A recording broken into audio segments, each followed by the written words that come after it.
I might have to get off this restream and stuff because it's been messing up a lot lately. I'm not gonna lie. That junk is annoying. Mess up my whole mood, man.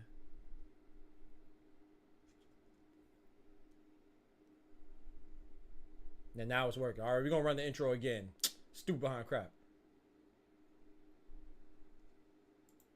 From the hood to college, both worlds they had to meet. 6 degrees between us, so cold we're about to freeze. But we're Florida boys, hot takes, we bring the heat. We're moving the culture, the engineers to the streets.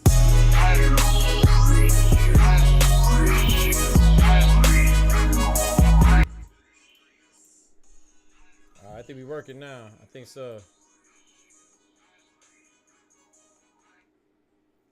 It's still saying it's messed up. Whatever, man. We gonna act like it's working. All right, so we are here today, man. Let's get it popping. We are here. Who's this law? Oh yeah, I don't know. We about to get it popping right now, man. We here for the boxing stream, man. NTB, you know what it is. Now I'm talking about NTB. You know what I'm talking about. Let's get it. It's saying it's working here, but it's not working on this. I don't know why. So hopefully it's there on the YouTube side. If anybody can go check on the YouTube side, see if it's there, I really appreciate it. But yeah, so we here to talk about Keith Thurman. The biggest news today is Keith Thurman has pulled out. Unfortunately, had to pull out of the boxing fight between him and Tim Tszyu. Most of our chagrin, you know. That's not his fault though. You know, he had an injury. I think it's a legitimate injury. You know, last we had somebody else get injured named Tyson Fury, and a lot of people didn't believe it. You know what I'm saying? But that's because of his reputation, though. You know, I don't think this is anything's questioning the severity of this. I don't think anybody's questioning the severity of this injury. You know what I'm saying? So, but it's just funny because now that he had to pull out, you know what I'm saying? He had to pull out this fight, and it's not funny. You know what I'm saying? I said it's funny, but it's war on social wars. It's just to be yeah. It's just it is funny because you know, this is the third time. It's only March. This is the third fight that is in jeopardy. You know what I'm saying? So first we had Tyson Fury versus Alexander Usyk was supposed to happen on when? On February 17th, and that was canceled because of because Tyson Fury suffered a cut during sparring, you know what I'm saying? Bullshit! A lot of people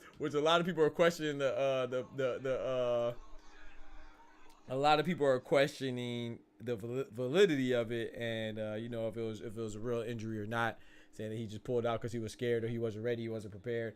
I don't know, man. I like to give people the benefit of the doubt to choosing to proven otherwise, but I will say that, you know, people aren't wrong for the speculation. You know, he said he was cut, and some people might say he was cutting up something else. You know, he has a history of drug use. You know, so he might have been cutting up that booger sugar, that coke, that white girl. You know what I'm talking about? So I don't know. We'll see how it goes. But anyway, it wasn't really canceled per se. It was postponed.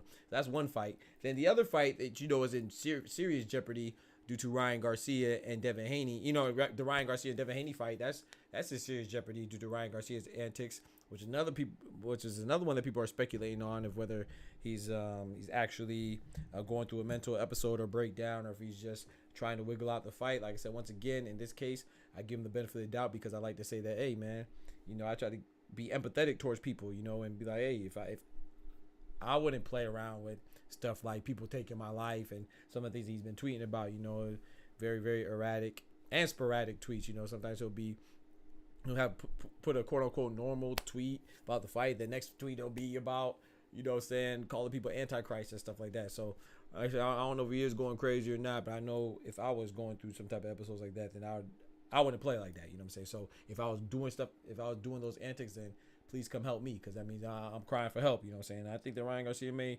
actually be crying for help, man. I think he might have some sincerity in his posts, and he might really be going through something, you know.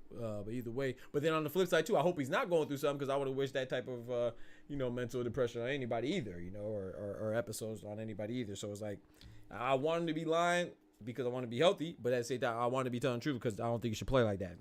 That messes up your integrity and people's opinion of you. So he's kind of in a lose-lose situation in that regards. But a lot of people are speculating that he's just faking because he wants to pull out the fight. You know, he wasn't sure about fighting Devin Haney after having consultation with Floyd. I think that's because Floyd advised him not to fight Devin Haney because they have the potential to make a mega fight or greater magnitude if they wait later on in their careers after they get a few wins here and there. You know what I'm saying? Which I agree, but I don't think that now that you're in there, man, you're in there now, man. So you might as well go ahead and go through it, though. You should have canceled it a long time ago. Now it's just, it's just so far gone. But people are saying that this is a tactic to get removed from the fight. So he doesn't have to fight with it because especially when it got relocated from Vegas to New York, Ryan Garcia was very adamant about not wanting to fight in New York. He said it's because it's taken away from his fans first, because him and Devin Haney's fan base is in California, Vegas, being Devin Haney from California and Ryan Garcia from Vegas, but they both really reside in Vegas though. But so it said that he said that the fans turnout would be lower.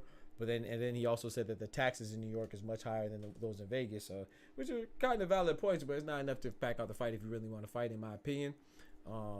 So people are thinking of this as a tactic because and it turned for, like I said, I don't think it's a tactic. I give them the benefit of the doubt, but it could be, man. These days people do anything, and but the other thing is that once it has taken a turn for I was like, man, it's probably still gonna happen, all that stuff, but now I really things in question when the boxing commission or the athletic commission in New York are requesting that Ryan Garcia undergoes a mental health evaluation.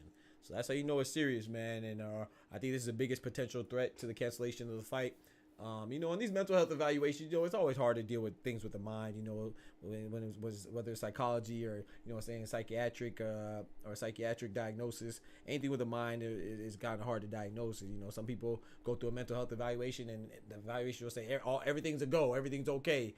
And then they be crazy in the mug, they be crazy in the mug, but and then vice versa. Some people will be like, hey man, you crazy. And they be normal, they be showing behavior that'll be otherwise considered that of normalcy, so it's always hard to deal with it and effectively diagnose when it comes to things in the mind, matters of the mind. But I think for the most part, I think they do a pretty good job with determining whether someone's going through it or not.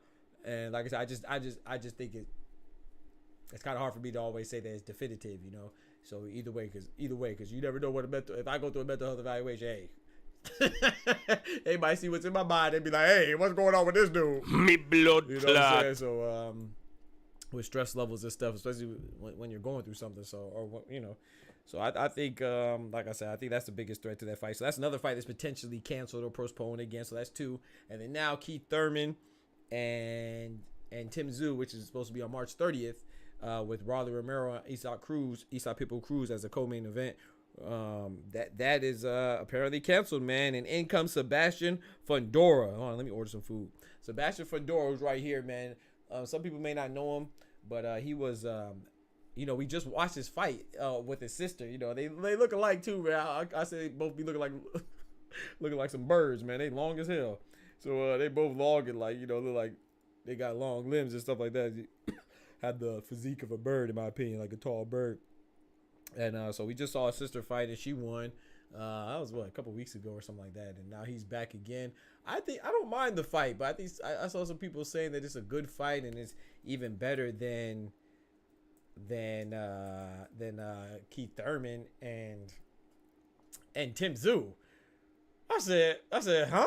What? Yeah, I don't know how that's a better fight. I don't think it's better at all. Like, the only way it's a better fight is if Keith Thurman is a shell of himself. Now, of course, we'll say, we haven't seen Keith Thurman, right? We don't know how Keith Thurman's going to be. We don't know if he's going to be in shape. We don't know if he's going to be able to take punches the first time. We don't know if he's going to be able to handle the weight. This is going to be his first time at junior middleweight. But at the same time, those are all question marks. We know what we're getting with Sebastian Fundora. And what we're getting with Sebastian Fundora, I don't think anybody thinks that he can stand up to the pressure and the power that Tim Tszyu is going to have. So sometimes, in some cases, it's better to go with what you don't know than it is to go with what you know when you feel like when you feel like what you know is not going to be good. You know what I'm saying? Not saying that Sebastian Fundora is not going to be good at all, but I think that Tim Tszyu is going to have a relatively easy time fighting him, especially considering the fact that we just saw Sebastian Fundora get knocked out by Brian Mendoza. And guess what Brian Mendoza has in common with Fundora? An opponent named Tim Tszyu. And Tim Tszyu beat Brian Mendoza pretty easily, pretty handily. If I remember, it was a unanimous decision. Did they fight twice? They might have fought twice. No, I don't think they fought twice. Did they fight twice? Let me look it up real quick. Nah, they ain't fight twice. Okay, but yeah, so Tim Tszyu beat Fundora pretty convincingly. You know, I mean, sorry, beat Brian Mendoza pretty convincingly. And like I say, man, it's not the mathematics of it's boxer, right? It's not mathematics. So just because boxer A beats boxer B and boxer B beats boxer C, that doesn't necessarily mean that it's certain that boxer A will also beat boxer C. You know, so in this case would be what Tim Tszyu will be boxer A, Brian Mendoza will be boxer B, and Fundora will be boxer C. So just because Tim Tszyu beats Mendoza and Mendoza beats Fundora, that doesn't mean that Tim Tszyu will automatically beat Fundora. However, if you look at the styles of fighting, I mean, one could argue that Brian Mendoza and Tim Tszyu have a similar fighting style, and it's just that Tim Tszyu is a better version. You know what I'm saying? So I fully expect Fundora to get knocked out by Tim Tszyu. Like I said, I disagree with people saying it's easy. It's a better fight. That's to me, that's a stretch. You know what I'm saying? The only way it'll be a better fight is if Keith Thurman came in there and just hasn't. You know, we think Tim Tszyu and Keith Thurman is a good fight because we know the potential that Keith Thurman has. You know, but he was inactive, so we don't know what he's going to be. But the upside is that if he is at his top of his game, him versus Tim Tszyu is a very interesting fight, almost damn near a 50-50 fight. You know, based on potentials, but. You know, if Keith Thurman was a shell of himself, then of course Tim Tszyu will walk through him. Of course, you know. In fact, inactive fighter, older fighter. He's not super old, but he's I think he's what 33, 34, might be 35. Keith Thurman might have been 35, but yeah, like I said, we're thinking about since we haven't seen him in a long time, and we know what he's capable of. But Fundora, there's no question marks there. We feel like we know what we're going to get with Fundora, and I don't think anybody in their right mind or any real boxing fan would think that Fundora is a better fight than Keith Thurman, you know. So yeah, I don't think that Keith Thurman is I don't like I said, I'm going to watch it. It's going to be a good fight in my opinion, but I don't think it's a better fight by any means than Keith Thurman versus Tim Tszyu. Like I said, simply just because, you know, Keith Thurman is, he's 35. So, yeah, so Keith Thurman, you know, we're going to judge off what he can do and, you know, his movement and his one-time punching power. Fundora doesn't really have that. Fundora's a taller fighter, longer fighter. If he keep Tim Tszyu off of him, you know, keep him at range, then, of course, you know, it should be good. Should have a chance. I'm not going to say he doesn't have a chance, but I think Tim Tszyu is definitely going to have a pretty easy title defense. With this one, man. That's just my humble opinion. I'm gonna watch it, and like I said, the good thing about Keith Thurman and Tim Tszyu, well, there's no good thing about it, but the cancellation. The good thing is that they're maintaining the fight date. So a lot early speculation was that now Rolly Romero versus Isaac Pitbull Cruz, which is the co-main event, which I already predict would be a better fight. It has the potential to be a better fight than Keith Thurman versus Tim Tszyu, and I'm not saying that by like a long shot enough. I just think that Tim Tszyu and Rolly Romero and Pitbull Cruz have the potential to probably be even more competitive from a competitive standpoint. You know, I think that might be a little better fight than Tim Tszyu and Keith Thurman. So I was thinking that probably has the potential to even steal the show anyway. So the fact that they got bumped up to a main event is like, oh, okay, well now that's the main event. Now, do I think that they can? I think Pitbull and Isaac Pitbull Cruz versus Rolly Romero is a good fight. And I would love to watch it. I think it could main event. But can it main event on a pay-per-view card? Hell no. Main event on a pay-per-view card? What? No, sir. So the fact that Tim Tszyu and Sebastian Fundora will still be on March 30th, they're still keeping the same fight date, that's good to strengthen the card as well. So that's a good thing right there, man. So I think they did themselves a good service, and didn't do the fans a disservice. You know, of course, we're gonna be disappointed that's not Keith Thurman, but you know, Keith Thurman sustained an injury, a torn bicep. You know, he went to got an MRI done, and that's what it is. You can't really help that, man. So I know that's not what he wanted, but you know, it is what it is, and you don't want to see somebody going in the ring in the ring hobbled anyway. You know, at least I don't. I'd rather see a good fight with both fighters fully healthy and 100%, and therefore, you know, no matter what happens, they know they gave their all, and there's no real excuses, you know, because there are such things as legitimate excuses, what I like to call reasons for performances, and sometimes there are people that give excuses, like O'Hara Davies talking about the light and the oxygen in the arena kept him tired, or in the hotel room kept him up and kept him tired. You know, that's an excuse. Or like Deontay Wilder talking about. I love Deontay Wilder. Y'all know he's a Hall of Famer, man. He's not the best boxer, but he definitely maximized his tools. You know what I'm saying? His tricks. People call him a one-trick pony. He had athleticism and he had a mean right hand. So I would say at least a two-trick pony, but he maximized. He wasn't a great boxer, but he maximized his talents, and that's more than a lot of us do, you know. So he was a heavyweight champion multiple times, traveled the world fighting, and people want to see him. That sounds like a successful career to me. But I will say that he gives some BS excuses in the past now. Talk about the talk about his ring attire was too heavy. His legs were gone when he fought Tyson Fury, and then his last fight with Joseph Parker, I think he tried to say he had to travel. I said, what? You had to travel? Bitch, everybody had to travel to Saudi Arabia. Ain't nobody was a native of Saudi Arabia. Some people had to travel further than others, but everybody was traveling. So just sometimes you be giving up some bad excuses. But like, for example, a good excuse is Errol Spence. You know, a lot of people were on his head about losing, but Errol Spence has a legitimate excuse. It's well documented. He got in a car accident, bad car accident, multiple times, and then, you know, he had sustained eye injuries in addition to other injuries that he had to get surgery for and stuff like that. So anybody thought that Errol Spence was going to be 100%, his last two fights he wasn't 100%. It's just that a less than 100% Errol Spence is good enough to beat, you know, 85% Errol Spence is good enough to beat Ugas or Dennis Ugas. He's good enough to beat Danny Garcia. But Terrence Crawford's a whole nother beast. You know, we're talking about somebody that's a generational talent. Danny Garcia and Dennis Ugas are good fighters, maybe even great fighters, but they're not generational talents. Caliber of fighters, and Terrence Crawford was. So I don't think at 85%, which I think Errol Spence was about, you know, about 75-80%. You know, he's not at his peak. He didn't have a chance against Terrence Crawford. Even peak form Errol Spence probably still loses to Terrence Crawford. But you'll be a fool to not think that it would have been better. And Errol Spence is a warrior, man. He's the one that made the fight happen. Him and Terrence Crawford, especially him. You know, Terrence Crawford already gave him that credit and is well documented. You know what I'm saying? It wasn't the promotional company, it was him. So you got to give him the benefit of that. He's a warrior. Why would he make an excuse? Why would he lie? And we already know about his car accident. People just, I don't know why people just can't, they can't do both. They can't be like, oh yeah, I'm a Terrence Crawford fan and Terrence Crawford whooped his butt. But Errol Spence wasn't fully healthy. And that, if he was fully healthy, that doesn't mean he'd win. And I said that's not an excuse to me. That's a reason. You know, it's just the truth. So he got dominated now. I don't think anybody expected that. And I like Errol Spence, but I like Terrence Crawford too. And Terrence Crawford did his thing, man. Shout out to Terrence Bud Crawford. I think he's definitely pound for pound #1 fighter in the world. Definitely a generational talent, and he a beast, man. I think that's one of the fighters I would never bet against. For real.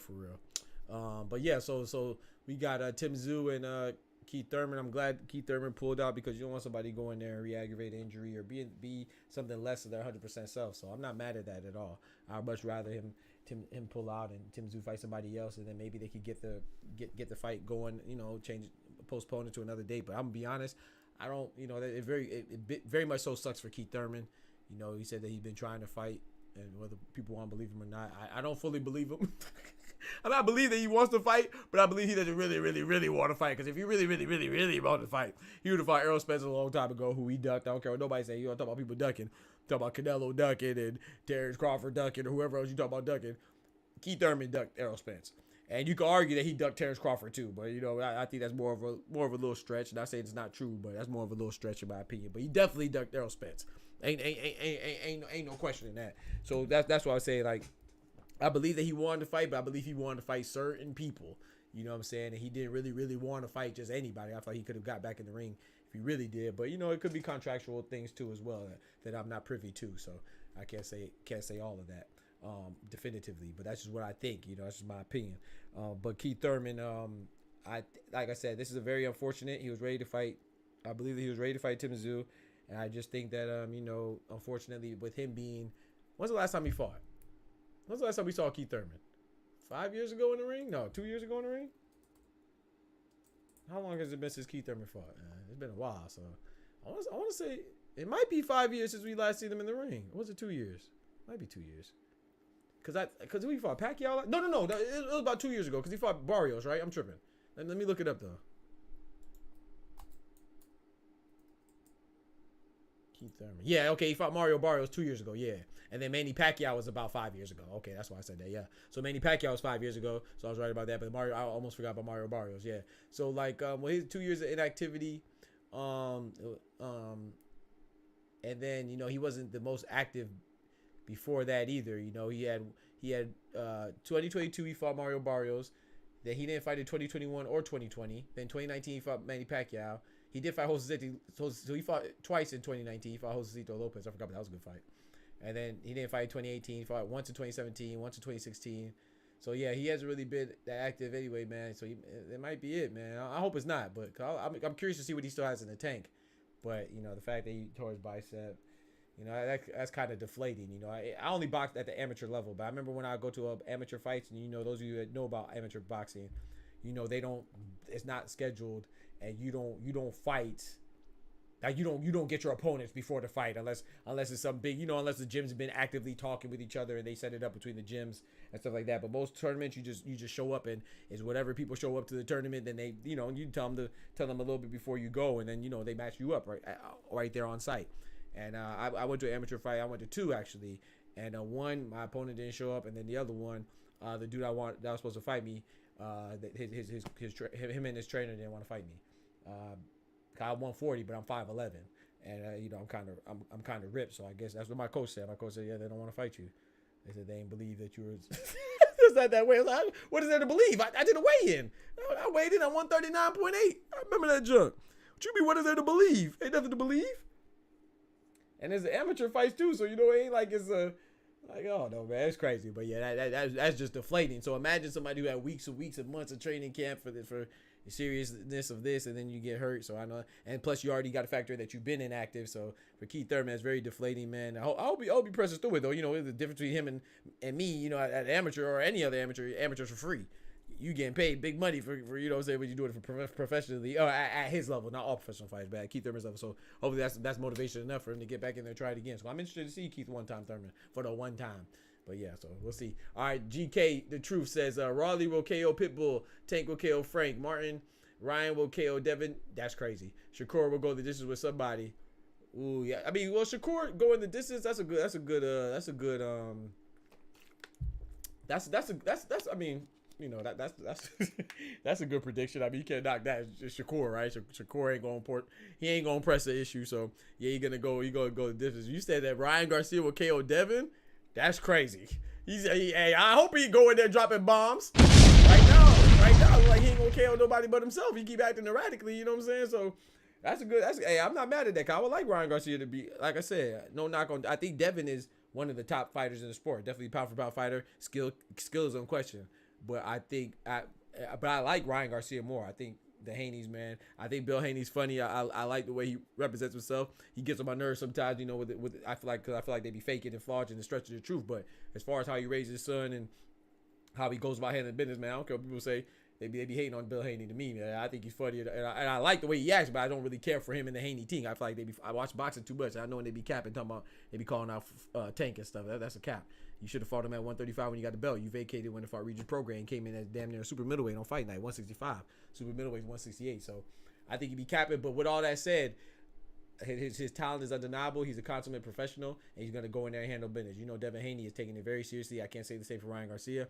And I already think that Devin Haney is a more skilled fighter than Ryan Garcia. So, and then if you couple that with not taking it as seriously, because people say, oh yeah, well, posting only takes 5 seconds. I'm training the rest of the day. No, it doesn't. Because guess what? The posting on social media might take 5 seconds. Guess what takes more time? When you respond to the comments, what Ryan Garcia does. When you're hosting social media events and what they call it, Twitter Spaces and Instagram lobbies or whatever you call them, going live. That takes a lot more than 5 seconds. So when you're responding to stuff, it takes a lot. You know what I'm saying? So just for that simple fact of him not being as locked in and as focused on boxing as Devin Haney, he already puts him at even further behind than he already was. But as far as likability goes and being personable, I like Ryan Garcia a lot. He's one of my favorite fighters, man. I like him. He's a God-fearing dude. He's funny. He represents himself well, in my opinion. Excluding all this other stuff that's going on right now, currently in real time. But I like him though. He said, "I'm just playing." Oh, I'm about to say, GK, you wildin', boy. But no, but he does have a chance. He has a mean left hand. He has a mean left hook. Ryan Garcia got power. If he ain't got nothing else, he got hand speed and power. You know what I'm saying? And he definitely got heart too. Like I said, my hats off to Ryan Garcia the way he's the only one between the 135 and 140 division, lightweight and super lightweight or junior welterweight, whatever you want to call it. He's the only one that's fought the other contenders. Like to me, I call it the Big Six. The Big Six is Tank. Gervonta Tank Davis, or Abdul Tank Wahid, Devin Haney, Teofimo Lopez, Subaru Matias, Shakur Stevenson, and Ryan Garcia. Out of those six, he's the only one. He fought Tank, and now he's about to fight Devin Haney. So you can't question his heart. He definitely has a fighter spirit, is what you want to see. None of the other contenders have fought each other. Whether you want to blame Tank or blame Haney or blame Teofimo, blame Shakur, whoever you want to blame, the fact of the matter is they haven't fought, and Ryan Garcia has fought Tank, and he's on the verge of fighting 2 of the top 6 contenders in my opinion. So the only thing is skill wise, I definitely think he's the least skilled out of those 6 I just named. And I think Tank is number 1. I think Devin Haney is number 2. I had Teofimo number 2 until that shit show we put on against Jermaine Ortiz. I got Devin Haney number 2. Sorry, I got Shakur number 2. Well, I got Devin Haney and Shakur tied for 2 or 3. And sometimes on Monday I feel like Shakur, on Tuesday I might feel like Devin, but I'll say about 60-40 I lean towards Shakur. So I'll say Tank, then Shakur, then Devin, then Teofimo, then Subriel Matias, then Ryan. Raleigh versus Cruz, what's your thoughts, man? That's a tough one, bro. That's a tough one. Raleigh Romero versus Cruz, bro. So when I first saw it announced, let me finish that thought first, though. Yeah, so Ryan Garcia, I think he's the least skilled, but I think he's one of the most likable. You know what I'm saying? Like, I like Tank the most, probably, and then I like Ryan Garcia second most. But Isaac Pitbull Cruz and Ryan Garcia, and Raleigh Romero, I would have loved to see Ryan Garcia and Raleigh Romero, because that would have been funnier. As far as the pre-fight interviews and conferences, antics might have been funnier and more entertaining than the actual fight itself, man. Raleigh Romero's funny, Ryan Garcia's funny. I would have loved to see that, man. And then it would have been action too, and I think that would have set up a further clash, a mega fight clash with with Ryan Garcia and Devin Haney later in the future, especially them having their amateur background of going 3-3 in the amateurs, having 6 fights, 3-3, and this is the 7th fight in the pros, and it's a tiebreaker. That added more to that, in my opinion. But who I have are Raleigh Romero and Isaac Pitbull Cruz. I kind of think it's like with Ryan Garcia and Devin Haney. I think not comparable in the sense of that they have the same styles, because of course Devin Haney is the most technical fighter in that bunch. But I'm talking about as far as competitiveness goes. I think I could see it. Isaac Cruz easily overwhelming Raleigh Romero, being the more aggressive fighter, I think he's more durable, more aggressive fighter. He throws more punches. He's gonna be, I think he could take more punches, more punishment. So from a competitive standpoint, I can see Isaac overwhelming Isaac Pitbull Cruz overwhelming Raleigh Romero, just like Devin Haney. I can see him overwhelming Ryan Garcia. However, Ryan Garcia and Raleigh Romero, they have that power, man, and I think that, I can't take that lightly with Raleigh. Not even just his power, but I think if he wants to, and if he decides to, he could potentially. I think he can outbox Pitbull. I just don't know if he can keep Pitbull off of him. You know what I'm saying? And I don't know if he's gonna have the endurance. We know Pitbull gonna have that stamina. And I know they both fought Tank, and of course Pitbull won the distance with Tank, and Raleigh Romero got knocked out by Tank. Tank is, I think his boxing ability is underrated, simply because we're so enamored and infatuated with his knockout ability. I think his boxing is underappreciated and it goes unnoticed. So I say that to say that I don't think that Raleigh Romero could keep Pitbull off of him as well as Tank did. Even though people say, "Oh, Tank was on."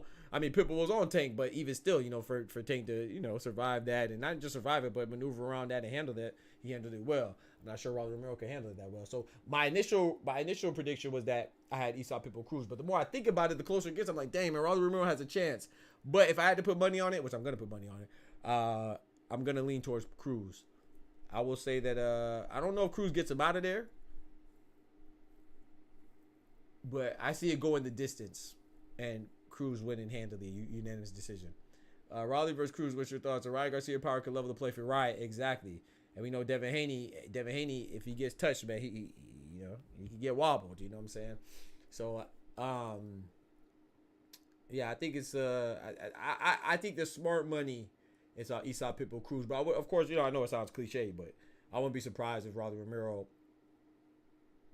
handles him well too, because Raleigh Romero got power, man. And even Tank said it himself. Tank said, "Hey, man, Raleigh Romero hits hard." He said that.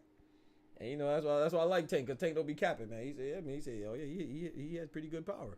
So Isaac Pitbull Cruz, like I said, man, he's there to be hit.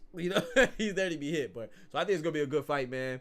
I think it's gonna be a good fight. But I got Cruz though. I got Cruz. I'm not too confident in that pick, but I got Cruz, man. I say about 70-30. Maybe a little bit too much. I say about 65-45. 65-35, excuse me. 65-35 for Cruz, in my opinion. But I'm looking forward to that fight, man. Especially with Keith Thurman. Having to pull out of the Tim Tszyu fight. You know, I definitely look even more so forward to that, to the Rother Romero and Cruz right now.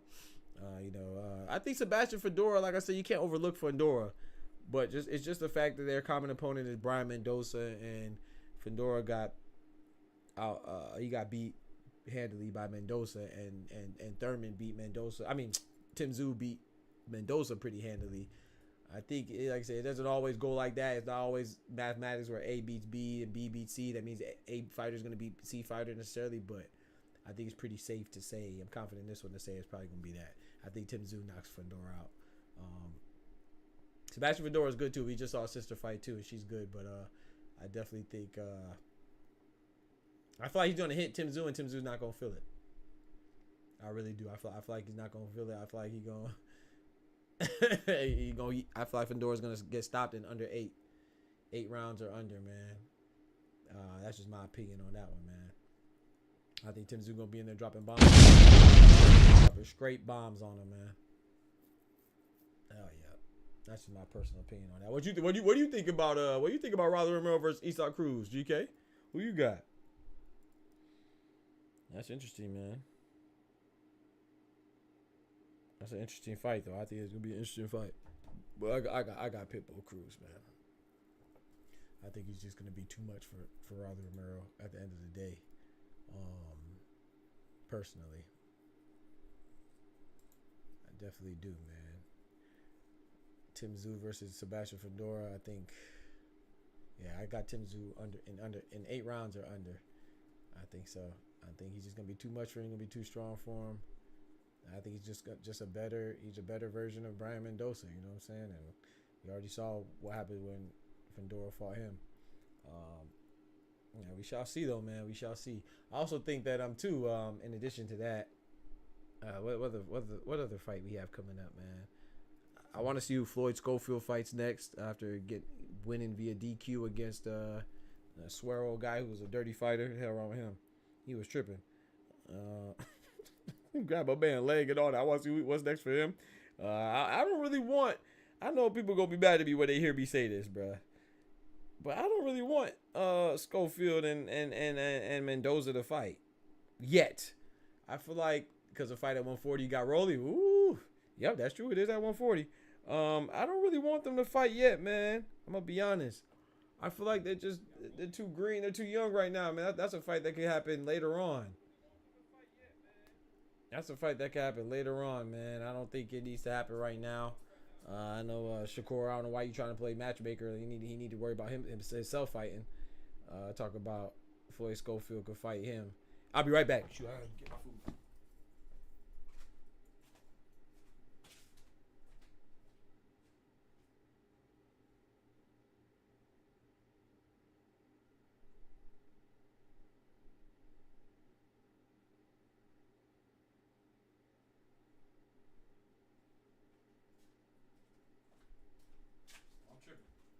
I thought they said my food was here. I'm tripping. But yeah, Abdullah Mason, man. What the hell? Let me see. Oh no, it's not here yet. I'm tripping. It said take a picture, so I thought it was saying. But yeah, Abdullah Mason versus Floyd Schofield. I think that's a fight that they could fight later on, man. You know, I don't think they need to fight this early, but a lot of people want to see it, and especially with Shakur talking about, oh, you could fight him until get to me, man. Chill out, bro. You do worry about fighting. But I will say about Shakur Stevenson though, would Keyshawn beat Kid Austin right now? I think so. I think Keyshawn would beat Kid Austin right now. Abdullah Mason's cold. Yeah, he is. I just don't think they need to fight right now. I feel like it's too early for them to fight. Let's look. How many fights does Abdullah Mason have, man? Abdullah Mason has... I'll be shocked if he has more than 10 fights. How many fights he has? He has 12 fights. He has 12 fights. I know Floyd Schofield has what? 11? No, I mean 14, I think. 13 or 14. Oh, yeah, 17. He had more than I thought. Yeah, so this was the 17th fight against Swearo. Okay. So between the two, they got 29 fights. Okay. Yeah, a little more than I thought. Abdullah Mason being 19, Floyd Schofield being 21. Yeah, I mean, like I said, I still think they should fight later. But we'll see how that goes, man. But I am interested to see who Shakur Stevenson fights next, because he has some people that, you know, William Zepeda was calling him out. It's funny that Williams and Pater was calling him out and Floyd Schofield on the same card. They're both on the same card calling out Shakur Stevenson. I think Williams and Pater and Shakur's an interesting fight. I think Shakur beats him, but I think it'll be I think Shakur Stevenson's gonna beat him pretty handily too. And Raymond Muratalla. I think Raymond Muratalla. I'm more interested in Raymond Muratalla versus Shakur Stevenson. I think he'll be a better challenge, but I still think Shakur beats both of them, in my opinion. But yeah, I think Keyshawn and Andrew. I think Keyshawn beats. I don't know if he beats Andy Cruz, but I think people exaggerate how much. Amateur means a lot. Don't get me wrong. Amateur means something, especially when someone beats you multiple times in amateurs.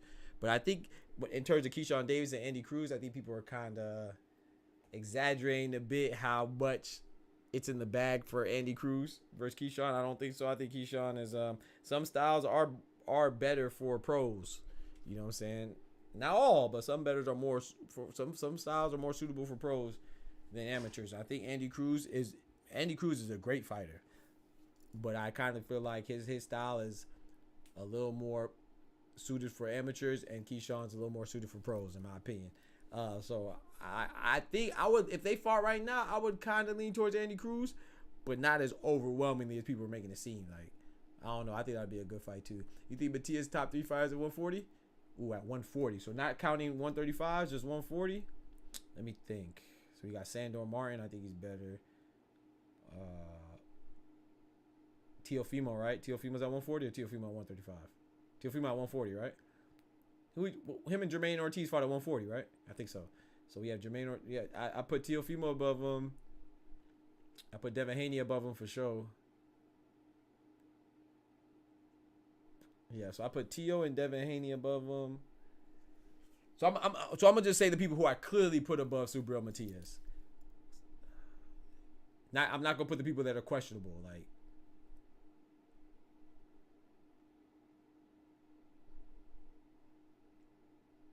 I think you could put Josh Taylor above him. I wouldn't, but I think you could. I think you could make an argument for Josh Taylor, even though Josh Taylor fought at 147.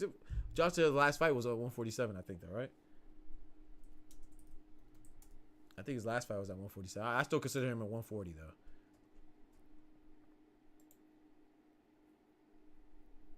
Oh no, I wasn't. His last fight was Teofimo. Oh, Josh Taylor's last fight was Teofimo. I could have sworn he fought somebody between. I could have sworn Josh Taylor fought somebody after Teofimo. Okay, bet. I know he's supposed to fight Jack Catterall again. I could have sworn he fought somebody else. Okay, yeah. So he's still 140 for sure. I could have sworn he fought somebody at 147. I'm tripping. But yeah, so I think you can make an argument for Josh Taylor being better than Subriel Matias, but I think that's debatable. So I would say he's top 3. I would say Subriel Matias top 3 because only 2 people I put above him is Devin Haney for sure and Teofimo Lopez for sure. And then Subriel Matias supposed to be fighting Liam Paro, man. Liam Paro out of Australia. Woo, that's gonna be a good one. I put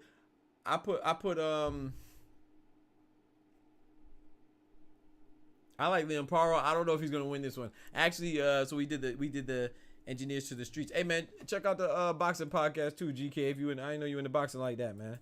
I do a boxing podcast. I drop videos every day, man. We go live. We on YouTube right now. We on Twitch and YouTube.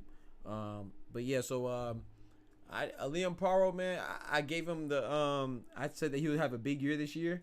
I ain't know he was gonna fight Subriel Matias this early though, but I like him, man. He beat Montana Love last year. I think it was by 6-round stoppage. I watched that fight. I was impressed with him, man. And when he really impressed me when he was being interviewed and they questioned him about his sparring with I think it was Shakur and Devin, or was it Shakur and Tank? I think it was Shakur and Devin. He was like, yeah, maybe he had good work. And they tried to press him about it from the disclosed information, the particulars. He was like, nah, he said, man, nah, I don't talk about sparring. He said, man, but just know I got some good work in. We got some good work. And I love that, man. That's an old school mentality right there, man. I can't stand when they be, when you spar, bro, sparring supposed to stay in the gym. You know what I'm saying? Now, I know a lot of times you talking trash and it's just for build up and stuff like that. But, I'm going to watch it. Like, I'm going to watch the old Devin Tate and Tank sparring session and, when people drop leaks of them getting the best of somebody. But I think that joke is really corny, man. I feel like that's just like an unwritten rule. You just don't talk about what happens in sparring, but that seems like it's social media age now, so it's different. But I really respect him when he said that was a long time ago. I saw him say that. I was like, yeah, man, I like Liam Paro. And I've been watching him, man. Dude was a good fighter. With that said, I don't know if he fucking with Subriel Matias, because Subriel Matias got that. You know what I'm saying? He got that one hit a quitter power, boy. he gonna get you. He hit you one time, and if you don't die, it's your scar for life. You got knocked the fuck out, man. Give me my goddamn money. That boy Super Matias got that knockout power. Who you trying to see Benavidez fight next? You know he's fighting Vazdik, right? You talking about after Vazdik, or? Of course, I want to see. I'm like everybody else, you know. I want to see him fight Canelo. I don't think that's gonna happen. Appreciate you joining the YouTube side too, man. Please and don't forget to subscribe to the channel and hit that notification bell as well, and hit that like button too, man. It really helps a lot. But of course, I'm like everybody else. I want to see him fight Canelo. The part that I differ from everybody, I don't think Canelo's ducking him. I think Canelo has a reason for not fighting him and whatever it is. Now, does it look shaky? Does it look like he could be ducking allegedly? Yeah. So I'm not mad at people think he's ducking him, but it's just I watch boxing too much, man. I know Canelo's pedigree. Canelo fought Triple G. People say, oh, Triple G was too old. I feel like they don't. Triple G, first of all, Triple G started fighting old. You know what I'm saying? He started late in his late 20s, and you got to understand boxing, the business part. We might not like it because we're fight fans. We want to see the best fight the best, and I'm guilty of that too sometimes, but you got to acknowledge the business. Well, you don't have to acknowledge it, but that's on you. That don't mean it doesn't exist because you don't acknowledge it or you don't accept it. But, you know, at the time, you can say, oh, Canelo versus Julio Cesar Chavez, that he should have fought Triple G, right? People say he should have fought Triple G earlier, but the person he fought before Triple G was Julio Cesar Chavez Jr. And you can be like, oh, yeah, well, we knew Canelo was going to win. Yeah, but that was a Mexico versus Mexico boxing match. And you can't tell me at that time. And if you do, if you think that that Triple G was a bigger fight than Chavez Jr. at the time, you just don't really pay attention to boxing. You know what I'm saying? That competitive on paper, yes, of course, Triple G's a better fighter. But as far as renown goes and popularity, he's a son of arguably one of the best boxers ever, Julio Cesar Chavez. So that was like a battle for who was going to be the next Mexican king of boxing. So that was not a bigger to Triple G. And Triple G is a great fighter, but he was kind of like Boots at that time. He was a little bigger than Boots at that time, but he's kind of like Boots. Like boxing purists know and recognize his skill, but he's not a household name. You know what I'm saying? And so it's kind of like Beterbiev and Bivol. Like they should have been known and blown up and big. Bivol didn't really get big until he beat Canelo. Because of Canelo, that's when his face really got on the map. So if you're not a boxing purist or who's pugilist enthusiast, if you're a casual, as most people are, you're not gonna know Triple G like that. And that was in 2015 and 2016. That's around the time Triple G got big in like 2015, 2016. And then Canelo fought Chavez in 2016, and then he fought Triple G the next year in 2017. So people say that, oh, he was ducking Triple G. So what, he ducked him for a year? What's the problem? You know what I'm saying? And then had a trilogy with him. So my point in boxing, my opinion, yeah, Triple G had a nice jab. I don't know. I might have to get the best jab to Vladimir Klitschko. Vladimir Klitschko knocked people out with his jab. But yeah, I mean, same with Triple G too, though. You know, Devin Haney has a nice jab too. Yeah, so I think like you could say he ducked him. People could say that. I mean, it's not his fault. Triple G was already older. But anyway, my point is that the point I was getting at with him and Benavidez, the reason why I don't think he's ducking Benavidez is because, in my opinion, Triple G, when Triple G was coming up, he was a bigger threat than what Benavidez is now. You can't tell me that that Benavidez is a bigger threat to Canelo than Triple G was at that time. You know what I'm saying? Triple G was considered the biggest threat to Canelo. So, and then after that, then he moved up and fought Bivol. You can't tell me that Benavidez. You could argue that he's a bigger threat than Bivol, but Canelo went up and fought Bivol. You know, that's a big threat too. And then I won't say Kovalev. He moved up and fought Kovalev, but Kovalev was clearly on the decline. But so my point is that Benavidez is opposed a bigger threat than any of them. Now, if you want to argue that at this point in Canelo's career, Benavidez might pose a bigger threat than them, maybe because Canelo might be getting comfortable or something like that. But I don't think that Benavidez poses the biggest threat out of the people that Canelo fought. Canelo has an outstanding Hall of Famers on his resume. You know what I'm saying? So I to say somebody's ducking means that they're scared. I don't think Canelo's scared of anybody. Why he's not fighting them, I can't answer that. But and be honest, if Canelo and Benavidez fought, I think it's 50-50 fight, and I have Canelo winning. I'll be right back. Let me go grab my food.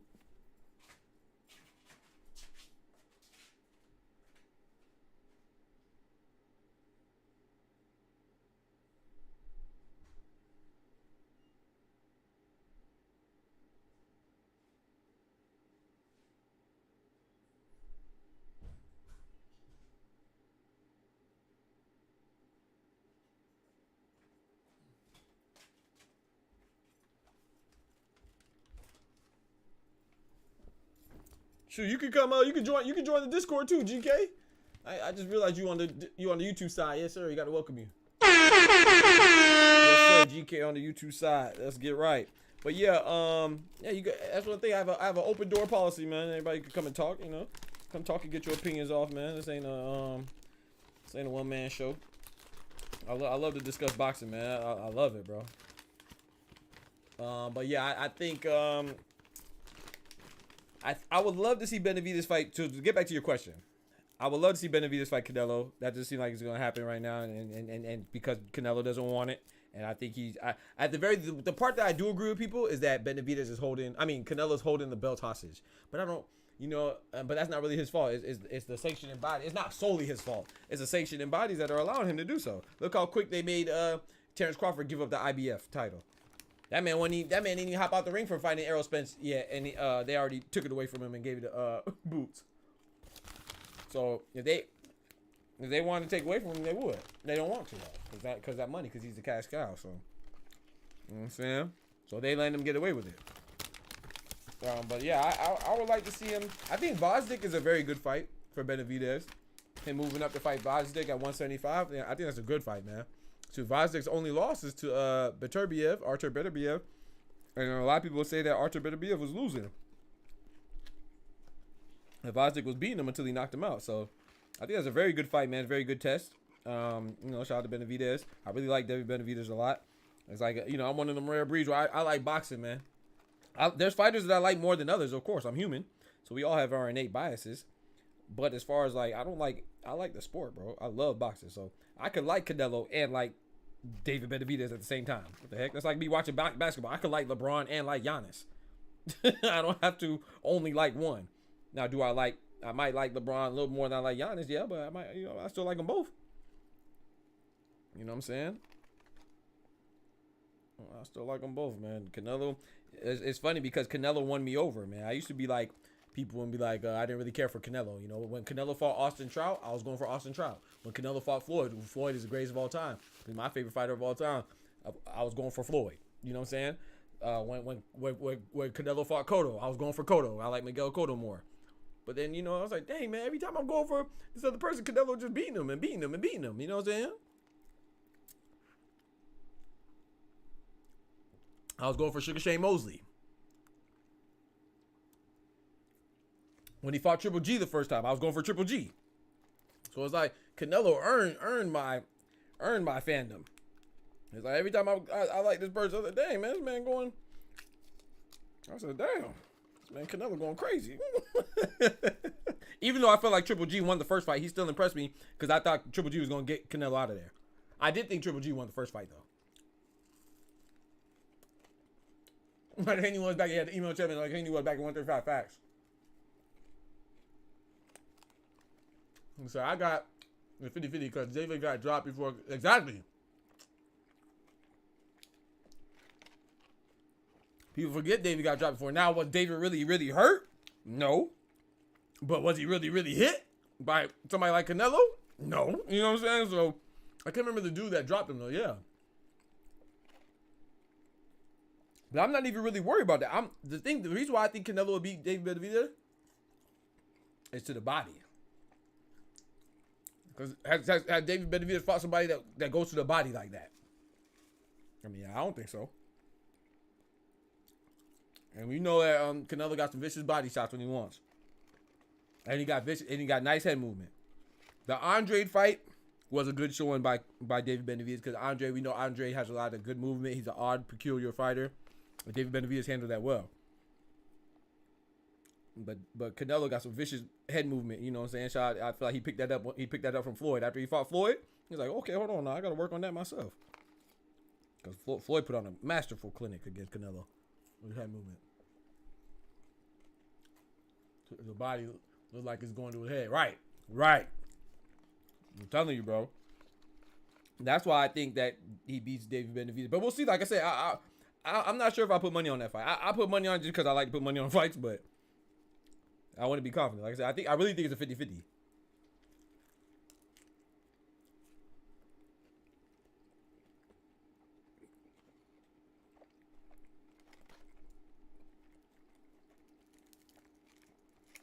But other than Vosdick, though, for Dave Benavidez, I don't really have anybody that like, I want to see Benavidez fight, except for Canelo.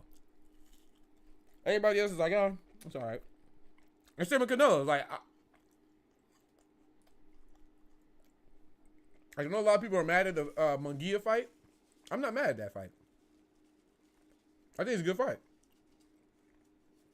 But do I think people should be mad? Of course. You know why? Because it's not Benavidez. So if no matter who Canelo fights, if it's not Benavidez, people will be mad, and rightfully so. I don't knock him for that.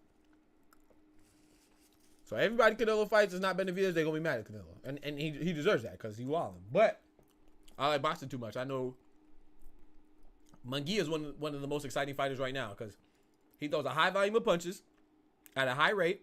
You know what I'm saying? A large frequency of punches. A large quantity of punches, a high frequency. At high frequency, he has power, and he blocks with his face. So those are ingredients of a great, exciting fight. Hey, you talking about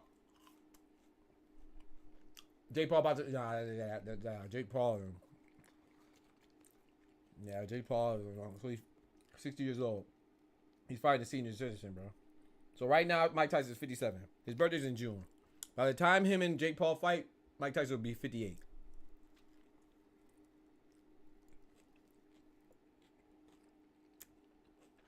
That's trash, bro.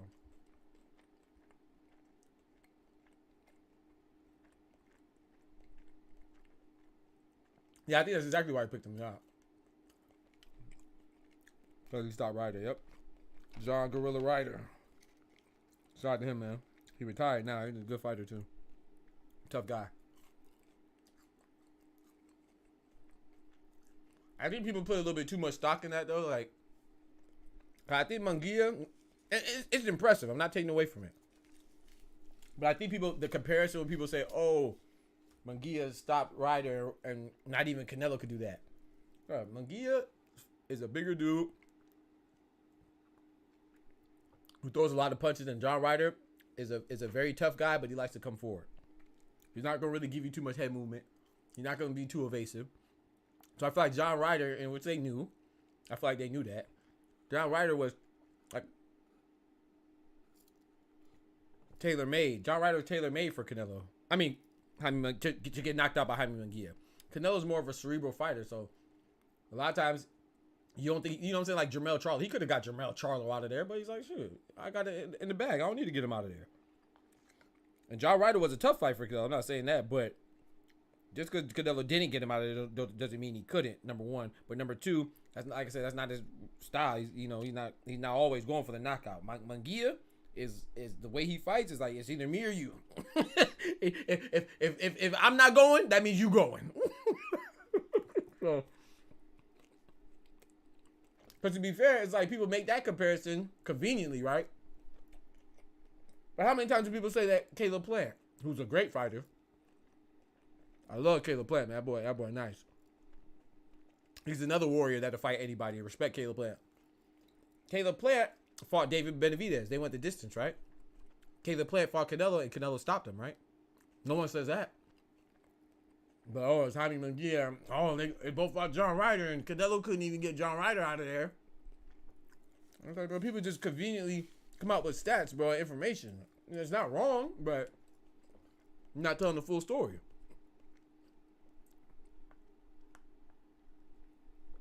As always, it's always styles make fights, man. Styles make fights. Yeah, Canelo got Caleb Plant out of there, and David Benavidez didn't do it.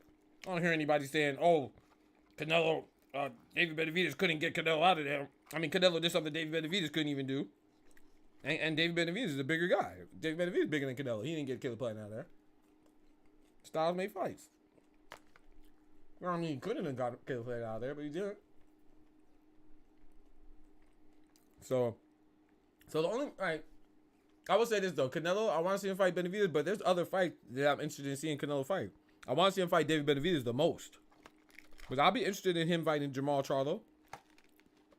I'll definitely be interested in him fighting Terrence Crawford. You know? I don't know, it's because I really like boxing. I don't know, but I think Jermall Charlo, as long as Jermall Charlo is healthy and focused, you know what I'm saying, mentally healthy and stuff like that, you know, has his mental health about him, he's not going through something, you know, and he's focused, I think that's a good fight. You know, it's like that's a fight that people wanted before. Now, I think David Benavidez is the best fight. But I think there's a couple of good fights. I think Jaime Munguia and Canelo is a good fight.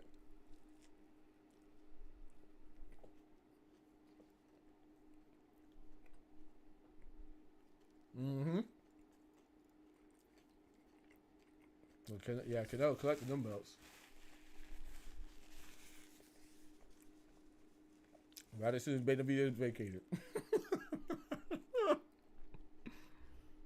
Because you got them all from Caleb Plant, ain't it? If I remember right.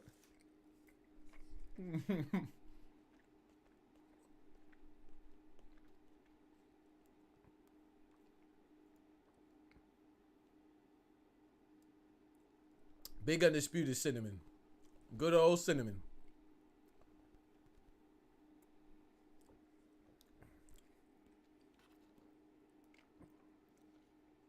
Good old Cinnamon, man. Lenny in the building was good, bro. My guy. What's good, bro?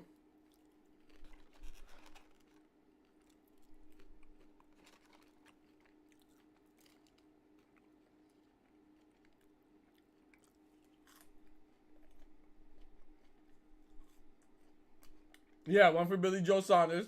The other two from Callum Smith, yep. I like Callum Smith, too.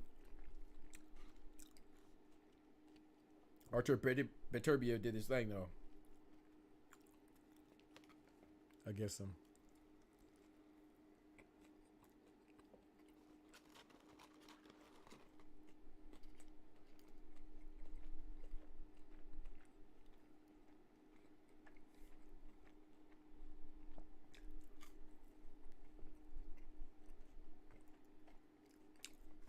Yeah, when I said he got undisputed for Caleb Plant, I meant Caleb Plant was the last one that he fought. Actually, not that Caleb Plant had undisputed. No. I'm saying that he got it after he beat Caleb Plant because Caleb Plant had the last one he needed, right? That's what I meant. Not that he got all of them. Hell no, I know Caleb Plant was undisputed. My bad if I wasn't clear when I said that. I mean, like, I'm saying he got it. He became undisputed after he beat Caleb Plant is what I meant. I think so. 100%. What is he? 23 for 23? Something like that.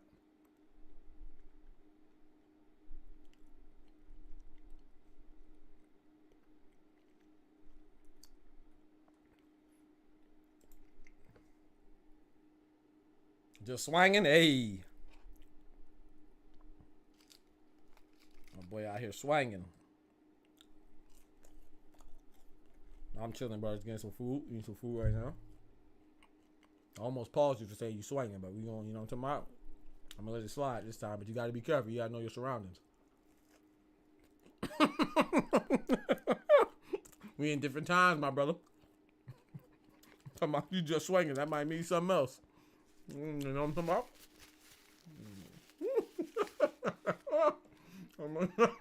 I'm gonna say he out here swinging. Hey yo. What? Hey yo. What you mean by that, bro? What you mean by that? I'm gay. I'm not sending no gay goon. With me, I'm sending some real niggas. Ain't never one of them gay. Hey, yo. Come on. No, hey, gotta be careful, brother.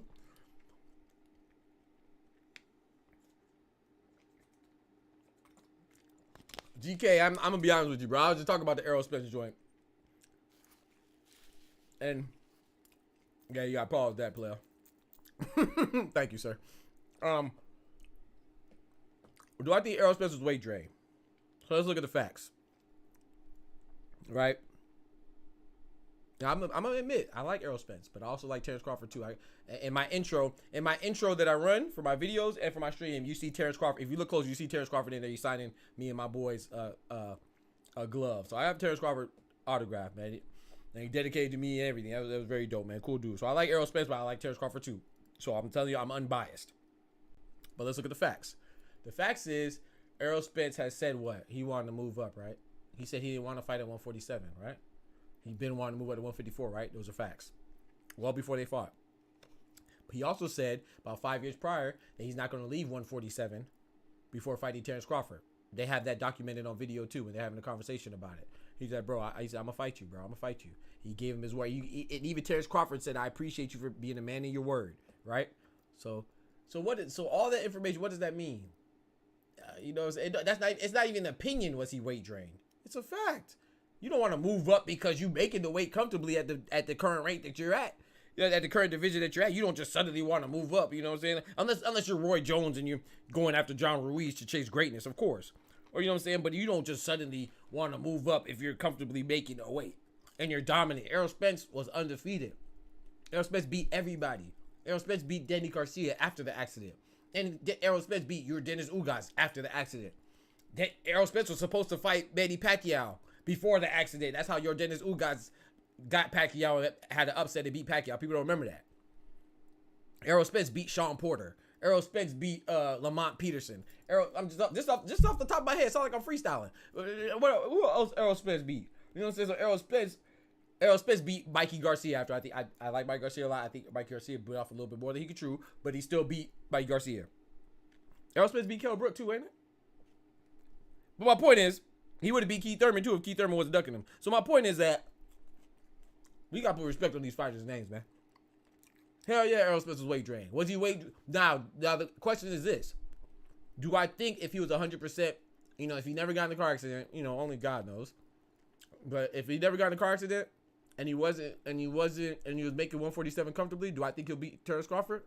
No, because Terrence Crawford, like I said, at 85%, you know, I don't think Errol Spence was ever 100% after the car accident. And shout out to Angel Garcia. Angel Garcia, who's Danny Garcia's father, he said, we thought we were going to beat Errol Spence because we knew that Errol Spence was not 100% after his car accident. So even his opponents knew that he wasn't 100%. So I don't get why people are saying, oh, it's an excuse now suddenly. No, it's not an excuse. It's always been, Errol Spence has never been 100% since his car accident. It's just that 85% or 80% Errol Spence was so good that he was still good enough to beat your Dennis Ugas. He was still good enough to beat Danny Garcia post-car accident. That doesn't mean, it's like LeBron James. LeBron James could be 80% and still make the All-Star team.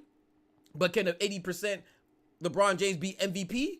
Probably not, because you got Giannis and you got Steph Curry and other phenomenal generational talents playing too.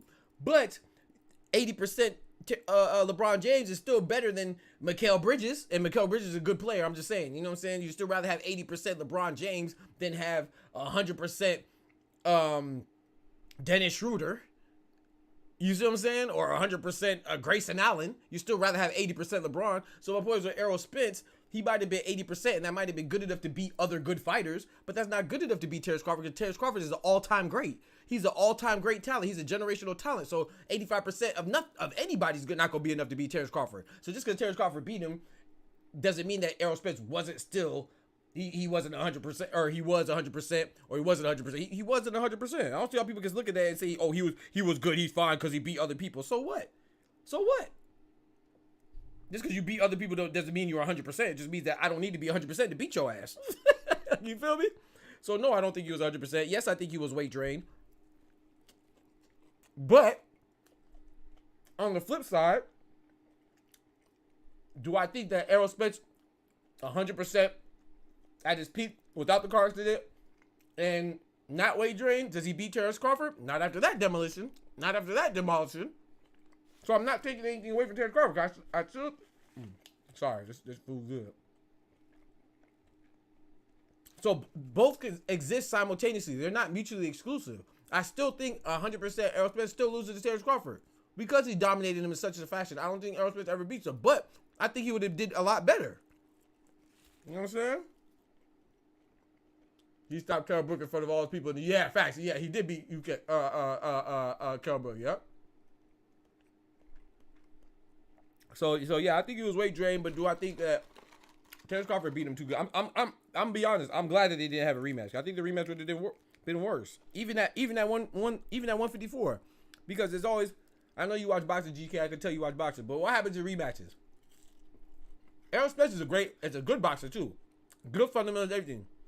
It's just that Terrence Crawford is a phenomenal boxer. You know what I'm saying? He has great counter hit ability. So in that outfit, in one of the few times, it's rare, but in one of the few times that Errol Spence steps in the ring, he's not the better boxer. He's a stronger guy, but he wasn't a better boxer against Terrence Crawford. So my point of saying that is that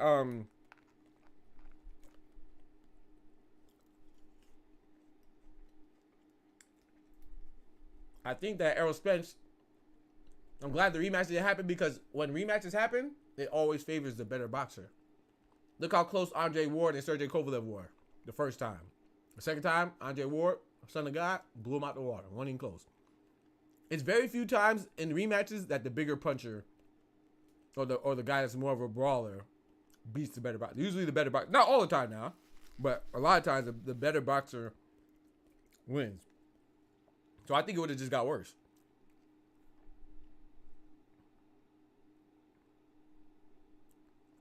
I think Crawford would stop. I do too. I like Boots. Boots is still untested. I like Boots. The thing why we were so happy about Boots and we were so on Boots because Boots looks good. Anybody that has any common sense and any boxing acumen and any knowledge of boxing, you can tell that Boots is good. But the fact still remains, we have not seen Boots be good or great against anybody that's also good or great. So it's still kind of hard to determine how great he is or how good he really is. He's just for anybody. I think Crawford stops Boots too. I'm not going to say easily. I think he stops Boots. So it's just funny when people say that he's ducking him. Like, what? What? If all people Terrence Crawford could duck, why would he duck Boots? Come on, man. Once again, people don't like to acknowledge the business side of boxing. The man, Terrence Crawford, has made it abundantly clear. He's articulated very well that he wants to be a prize fighter now. He wants to get the most lucrative fights. That's what he said. So you don't have to like it. You don't have to acknowledge it, but you got to accept it. I want to see the best fight the best too. I want to see Bud versus Boots. Hell yeah. But the man said Boots don't bring nothing to the table monetarily. And that's a fact. The casual boxing fan does not know who the hell Boots is. In fact, the people that are all big fans of Boots, which I really like Boots, but people that are saying that Terrence Crawford is ducking Boots, if you ask them, I guarantee you they couldn't name 4 people that Boots has fought. Without referencing Google. As much as I watch boxing shit, it'll be hard for me. Just raw off the top of my head like that.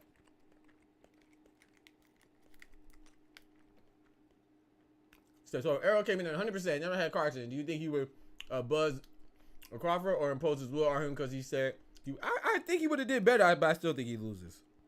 Because like I said, I try to be fair, bro.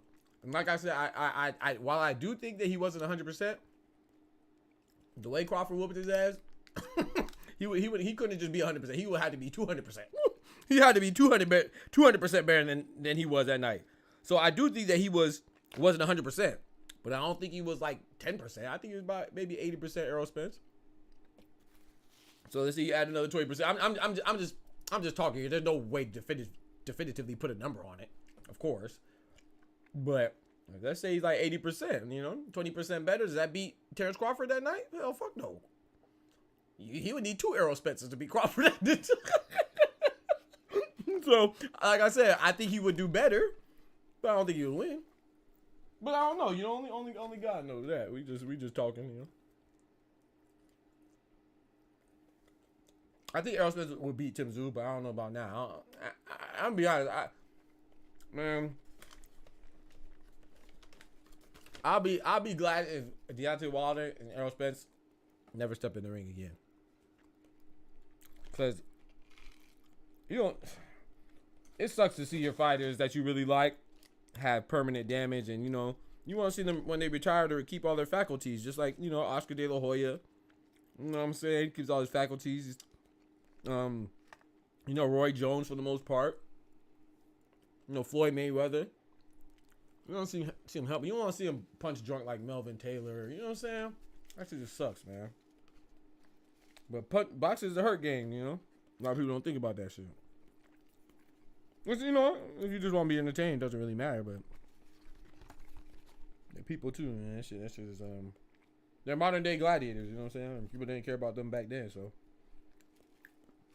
The gladiators back then have them in the Roman Coliseum and be like, you just beat a tiger? Shit, beat 2 of them now. They don't be like, damn, man, that man just beat a tiger, bro. That's what's up, man. Put him on the throne, get him a palace, get him all the riches, and you done. You good. Nah, you beat a tiger? Oh, we want you to fight 2 tigers now. Oh, you beat 2 tigers? Let me get you a lion. Oh, let me get you a lion, a bear, and a tiger. Oh my, a lion, tigers, and bears, and a human. You know, it don't stop, bro. You mess around and beat the lion, they want you to fight Godzilla now, and they want to take away your weapons. Let's see if you can do it barehanded. So, yeah, I think Wilder would KO Francis too, but not this Wilder, man. I don't want to see Wilder fight no more. Like I said, like Joseph Parker. I'm not trying to take away anything from Joseph Parker. You know, him and what's my boy name? What's his trainer name? Andy Lee, former fighter Andy Lee in the Kronk Gym. Shout out to Emmanuel Stewart, rest in peace. I do give them credit for they implemented the game plan, they executed that game plan. But anybody with eyes, anybody that has eyes and is honest, they know that was only Deontay Wilder by name only. Blair, bro, what's up with this Blair Cobbs dude, bro? Why he calling out everybody like he doing something? Blair Cobbs almost had me confused. I was like, damn, this man talking like he just be whooping everybody. Blair Cobbs trying to talk himself into a big fight. You better fight your way into a big fight. But yeah, Deontay Wilder, man, that was Deontay Wilder by name only against Joseph Parker that night. I definitely don't want to see that. Anthony Joshua should be ashamed of himself calling him out now. You should have fought him 10 years ago, bro. Like, I'm gonna say, man, I don't want to see Deontay Wilder fight anybody. I think it's just gonna be a slaughter. Can you imagine if he fights Big Bang Zhang or, you know what I'm saying, or Anthony Joshua now, or Tyson Fury again now, which is not gonna happen, or Alexander Usyk, man. I think it's more indicative that Joseph Parker didn't get Deontay Wilder out of that. That's what's impressive. Or not impressive if you're Joseph Parker, but impressive for Deontay Wilder. Like, how the hell he ain't throwing no punches and still didn't get him out of there? And Zhang almost beat Joseph Parker. Shoot, I had Zhang winning by 2 rounds too, by 2 points. Joseph Parker, he did his thing though, man. He didn't impress me with Wilder because I feel like he won. More people were shocked at how bad Wilder looked than they were impressed with how good Joseph Parker looked. But against Big Bang Zhang, against Zhale Zhang, Joseph Parker impressed me because he survived those 2 knockdowns and he won. To me, that's impressive. That Wilder shit was not impressive. I feel like anybody could have beat Wilder that night. Anybody that's honest and you're not a freaking fanboy, then you know that anybody could have beat Joseph Parker that night.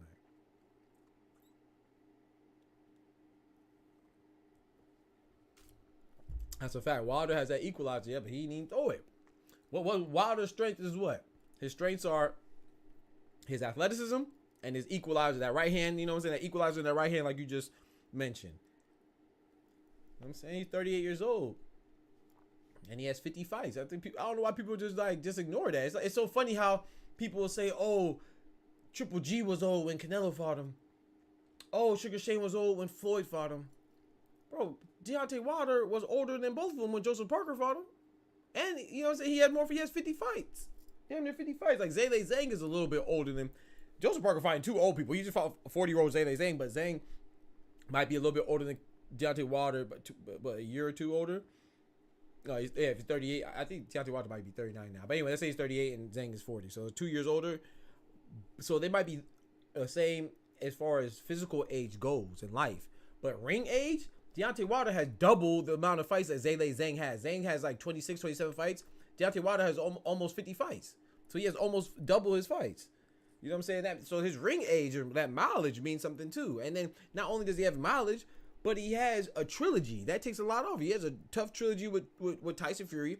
And he got beat the heck up. You know what I'm saying? The first one was back and forth. Then he has a rematch with King Kong Ortiz. People say, oh, well, the second fight, he got him up out of there. Yes, but the first fight was a tough fight. That's why it garnered a rematch. You know what I'm saying? If it was an easy fight, there would have been no rematch. Because Luis Ortiz, a lot of people had Luis Ortiz winning, like you just said, GK, until what happened? You know, Luis Ortiz was good for about 5-6 rounds. And then Deontay Wilder was good for 1 second. And bow! You know what I'm saying? With that equalizer. And same with Bermane Stiverne. People say, oh, well, he got him out of there. The second fight didn't put wasn't hard. Yes, but the first fight, again, was difficult. You know what I'm saying? Was challenged. That's why I garnered the rematch. And, you know, it might have rematch clause, too, and stuff like that. Because he won the championship off of him. But you know what I'm saying? And all that's mileage, man. That takes a lot out of you. So, but I do think that Tyson Fury is the best heavyweight of this generation. I think that's clear.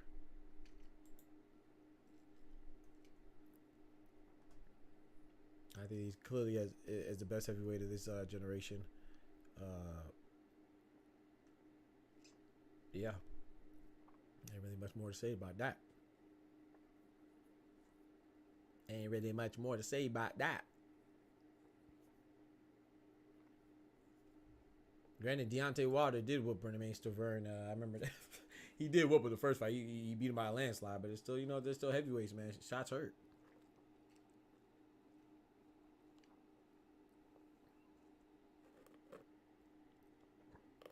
I want to say it was a close fight. I want to say it was a close enough fight to where they wanted a rematch. But if I remember right, Deontay Wilder won pretty convincingly.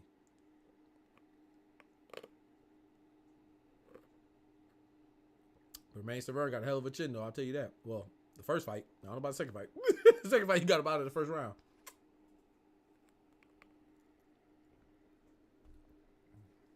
But yeah, I love talking boxing, man. I didn't know you like boxing like that, GK. That's dope, bro. Like I said, anytime you want to join the Discord and join the voice, I'm saying I'll put you right on the screen. If you got a camera, I'll put you right here on the screen, bro.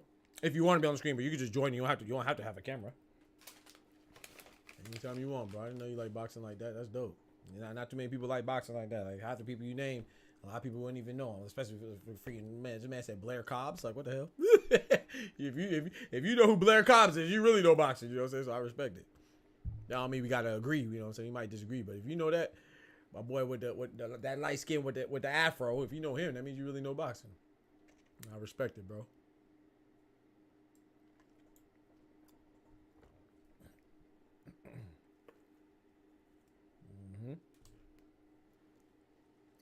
Who you got, Boots or Earl Spence, though? A lot of people talking about Boots or Earl Spence. Blair the Flair Cobb, so he looks at the... I didn't know that. That makes sense. I didn't know that. I didn't know that part.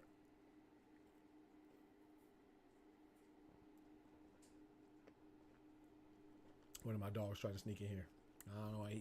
He's 70 pounds. I don't know why he think he can sneak. You 70 pounds with 4 legs. I don't know where you sneaking to. Yeah, I'm talking about you. You looking at me right now. Go back to bed.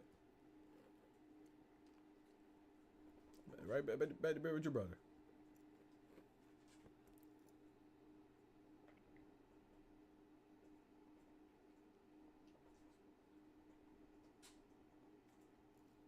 Errol Spence, my favorite fighter. Him and Triple G. That's what's up. Yeah, but that's crazy. Me, you have a lot of common. Yeah, Errol Spence was one of my favorite fighters.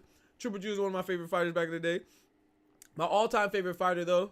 Well, let me say it. My all-time favorite fighter is Floyd. My first favorite, the first fighter that I called my favorite fighter was Jermaine Taylor, though. That's around the time when I got into boxing, around Jermaine Taylor.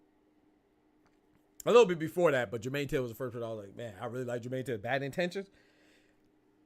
His fall was like, damn. That was sad. I remember his first loss when he lost to Kelly Pavlik. Jeez, that hurt. He dropped him in the second round? And just, Jermaine Taylor always had that endurance problem. He always had that stamina issue. He ran out of gas and got knocked out in the 7th, I think it was. Naoya Inoue is nice. Number 2 pound for pound, in my opinion. Number 1 is Terrence Crawford. Number 2 is Naoya Inoue. Number 3 is Canelo, in my opinion. Those are top 3 in that order. But yeah, Naoya Inoue, he's nice. But I'm telling you, bro, I was telling my boy. Well, I was telling my boy too, but I was telling the YouTube man. I called that Junto Nakatani, man. I said, man, y'all better watch out for Junto Nakatani. This dude is nice. He gonna end up on the pound for pound list. And go check out one of my videos. And it was a while ago, and now he's on the pound for pound list. And so shout out to I can't remember who it was on the YouTube. They came back. He was like, yeah, man. They said, Doc, you called it. He said, Junto Nakatani's on the pound for pound list. It's official. And I went back and saw it. I was like, that's what I'm talking about. So that boy, Junto Nakatani, he's nice, bro. The reason why I brought him up because you said Naoya Inoue. I think Junto, I'm not going to lie. Junto Nakatani and Takuma Inoue, Naoya Inoue's younger brother, they're on the same weight. I think Junto Nakatani, if they fight, I think he'll beat Takuma. And I could foresee, like, it'll be like a hell of a storyline. Naoya Inoue got to come avenge his younger brother. Kind of on some Vitaly Klitschko, Vladimir Klitschko, Corey Sanders type shit. Even though Corey Sanders wasn't good, though. Junto Nakatani's good. Corey Sanders was, when he beat Vladimir Klitschko, I was like a fluke. Well, let me not disrespect Corey saying it wasn't a fluke, but you know, Vladimir got a glass chin. You like bet me up? Yep. Jesse Bear Rodriguez, yeah. That's a light. Those are light boys, man. They light. They're like what? What's he at? Like 112? I like him too though. I like Jesse Bear Rodriguez. Him and Sonny Edwards. That was a good fight. I actually called that fight down to the round. I said Jesse Bear Rodriguez is gonna get him out of there in the 9th round, but I didn't put money on it, bro. Well, I didn't put money on the round. I was so mad, bro. You know how much money I could have won off that? Oh man, I could still be. If I would have won that, I'd have still been spending that money, boy. I called it down to the round, bro. I said 9th round stop is 2 weeks before it happened, bro. On my YouTube, I get predictions, bro. The only fight that I was wrong about so far was Zhale Zhang versus Joseph Parker, and Zhale Zhang lost by majority decision, and he dropped him twice. He just ran out of gas, so I'm okay being wrong about that. And then I was wrong technically with Michaela Mayer versus Natasha Jonas. Michaela Mayer got robbed. You know what I'm saying? So everybody who watched that fight knows Michaela Mayer got robbed. So those are the only 2 I got wrong. Every other one I get right, bro. Every single one, but I get right. And, I also call Jaime Munguia knocking out John Ryder down to the round as well. Again, I didn't put money. I don't ever put money on the round count though. That's too risky. But boy, if I did, boy, oh my gosh, bro. Tony Harrison for this low key fuck with. Yeah, I like Tony Harrison too. Where you from? Detroit.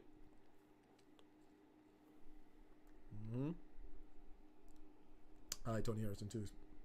He really impressed me when he beat Jamel Charlo.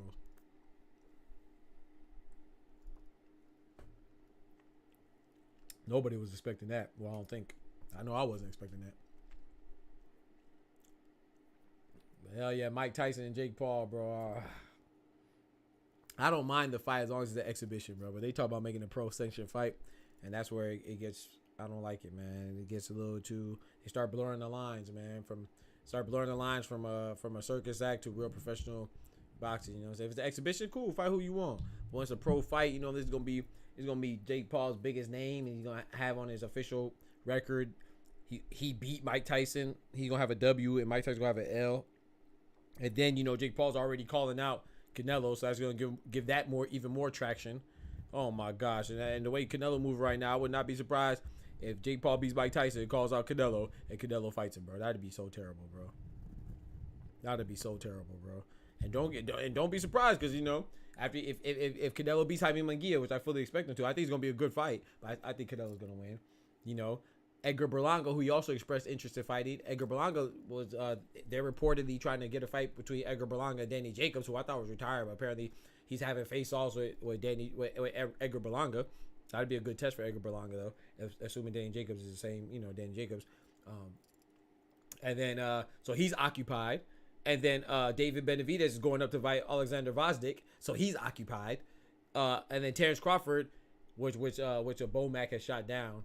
He's not was supposedly reportedly fighting Chris Eubanks, but even if that's not true, Terrence Crawford said that he's wanted the winner between Keith Thurman and Tim Tszyu. Even though Keith Thurman pulled out, I don't think that changes. I think he'll still fight, especially if Tim Tszyu wins, which I fully expect him to. Don't be surprised if Terrence Crawford fights Tim Tszyu. You know what I'm saying? Just to further solidify and prove that he can handle the weight higher, so he could have a better try to bait in Canelo, have a better shot at Canelo. So all those opponents for Canelo, from Terrence Crawford to Dave Benavidez to Edgar Berlanga, are all occupied. And guess who's gonna be free if Jake Paul beats? Because if Canelo beats Jaime Munguia in May, Jake Paul beats Tyson in July. Who's gonna be free for September? You know Jake Paul's not gonna get hurt because Mike Tyson is older. You know, so he's gonna be tired by the damn 10, 20 seconds into the fight. So if he can win, I'm not saying it's a given because Mike Tyson can knock out anybody. You know, one of the last things to go as a boxer is your punching power. So if he gets caught, he can knock him out. Mike Tyson can knock out anybody if he gets caught. But when you're 30 years somebody's junior, you're 30 years somebody's senior, and Mike Tyson is 30 years Jake Paul's senior, and Jake Paul is 30 years his junior. And it's going to be hard. It's athleticism, man. You can say whatever you want about Jake Paul. He hasn't been fighting good fighters. He's been fighting less than mediocre fighters. He hasn't even been fighting real boxers. He's been fighting ex-MMA fighters, ex-basketball players, football players and all that stuff. But he's in shape. He's in good boxing shape, and he's young, and he's strong. So you know, what's the first thing? The last thing to go is your punching power as a boxer, like your jump shot in the NBA. But what's the first thing to go? Your punch resistance and your athleticism and your explosion. Those are two things that Mike Tyson depended on: explosion, athleticism, and punch resist. He used to be able to take a punch. And Jake is a warrior. Yeah, I rock with AJ. I actually met him too. Wait, it might knock him out. Is he shaking the boxing world? Man, I ain't gonna say he's shaking the boxing world. I mean, what's he gonna? That's the thing. That's what I tell people. If Mike Tyson wins, what's that gonna do? Well, he gonna bring back the Legends League. If Mike Tyson wins, what's it gonna do? So even if, like, you know what I'm saying? I hope Mike Tyson wins. Don't get me wrong. But if he wins, what's it gonna do? He gonna get a title shot next? He gonna fight Canelo? No. But if Jake Paul wins, that's the one that has the implications for other fuckery. You know what I'm saying? To transpire, man. So it's like Mike Tyson. Even if it's scripted, there's no reason for Mike Tyson to win. Which I don't think will be scripted. You know, I like to hope that boxing has some integrity. But it's a very corrupt sport and it's easily to be scripted. But you know what I'm saying? There's literally nothing that happens if Mike Tyson wins. So either way you look at it, Jake Paul, it makes sense for Jake Paul to win, man. And you know what I'm saying? By hook or by crook, it makes sense for him to win. And I say, man, next thing you know, if Jake Paul fights Canelo and gets a title shot before people that deserve it much more, so that are much more deserving, like Terrence Crawford, David Benavidez, and all these other fighters, then, you know, don't be surprised if we see Kai Cenat versus Tank Davis in December. Or we see Pokimane versus Clarissa Shields. Hell, we might even see a cross gender. We might see Clarissa Shields versus Mr. Beast. That's what I don't like. The lines are getting blurred. If it's the exhibition, fine. Fight whoever you want. That's the thing. In the exhibition, you don't have to have headgear in exhibition. People can get knocked out in exhibitions. It does not have to be a pro fight. But the only reason why they want to be a pro fight is just so Jake Paul can say, oh, look, I have an icon on my resume. I'll be the historic legendary fighter Mike Tyson, Iron Mike Tyson. He's really not even Iron Mike. He's like Wood Mike. Pause. That sounded crazy. Rubber Mike. Damn, that's crazy. Yeah. He's like Plastic Mike. You know what I'm saying? He's not fighting Mike Tyson. He's fighting Michael Tyson. He's fighting Michael, man. He's not fighting Mike. He's fighting Michael Tyson, man. That ain't Mike Tyson. That's Michael Tyson, man. But it's still going to say Mike Tyson. And people still thinking, oh, yeah, Jake Paul don't have a chance because they're delusional. But Jake Paul don't have a chance. Mike Tyson going to knock him out. Really, he finally going to show him. Bro, have you Pokemon versus Shields? Yeah, bro. Too big for Alicia. I don't think she's too big. I think Alicia. I don't think Clarissa should move down though to 147. I think Alicia talking that trash. You need to meet her at 154. You know what I'm saying? I don't think Clarissa should move down. She moved up for a reason. So if Alicia want to fight her, then move up. How you gonna call somebody out and then tell them to move down to come fight you? You call me out. How you gonna tell me to move down? You come up to me. What's wrong with you? I like Alicia Baumgartner though, but no, she got to move up. But yeah. So with the Mike Tyson thing, it's like, people don't realize because they don't really watch boxing like we do, GK. What happened to Mike Tyson in his last two fights? He got knocked out. How long ago was that? That was 20 years ago. So you think 20 years later, he's going to be in better shape? And he's younger? Like, bro, Mike Tyson got knocked out in his last two professional fights 20 years ago, 2 decades ago. Why? If you watch those fights, I did. He got tired. He got tired in the third round. One of them, I think he retired on his stool in the 6th round or 7th round. Don't quote me. I think the 6th round. So if he retired on his stool and the other one he got knocked the freak out in the 3rd round, that was 20 years ago. Why the hell would he have more stamina and more endurance now? Come on, bro.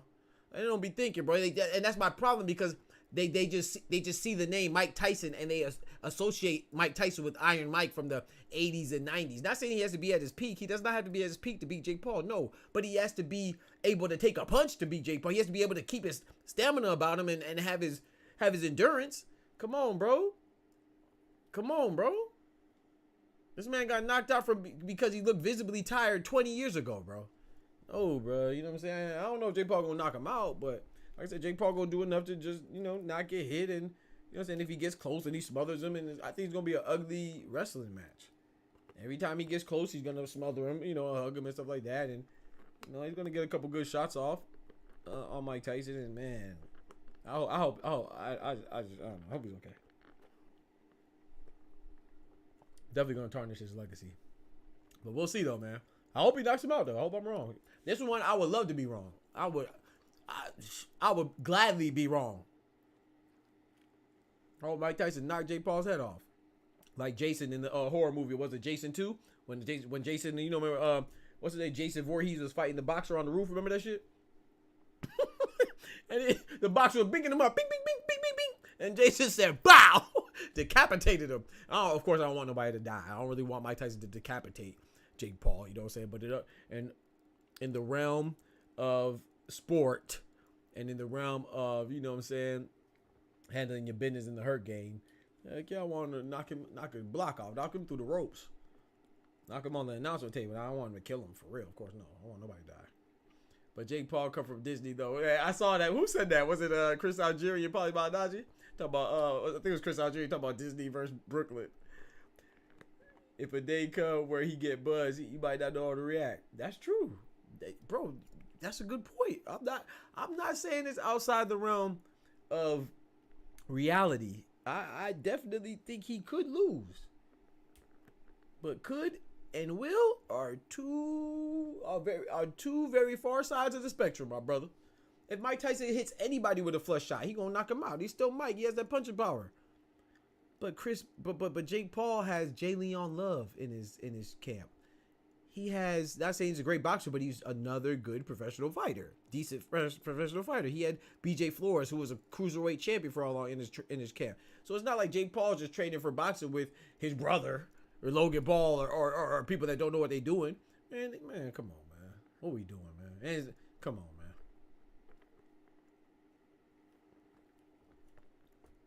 Yeah, Jason punched his head off, knocked it right off the building. I was so hurt too. The boxer was giving it to him, boy. He hit him with fast shots, bro, and got his head knocked smooth off. Like I said, I would love for Mike Tyson geriatric ass to beat Jake Paul. I would love it. I don't think it's gonna happen, man. Jay Leon love his ass. Yeah, he's not all that. You ain't wrong about that. I ain't gonna say yes, but he ain't all that though. He wasn't all that, but still, he's still a boxer that would know what he's doing. I actually met him too.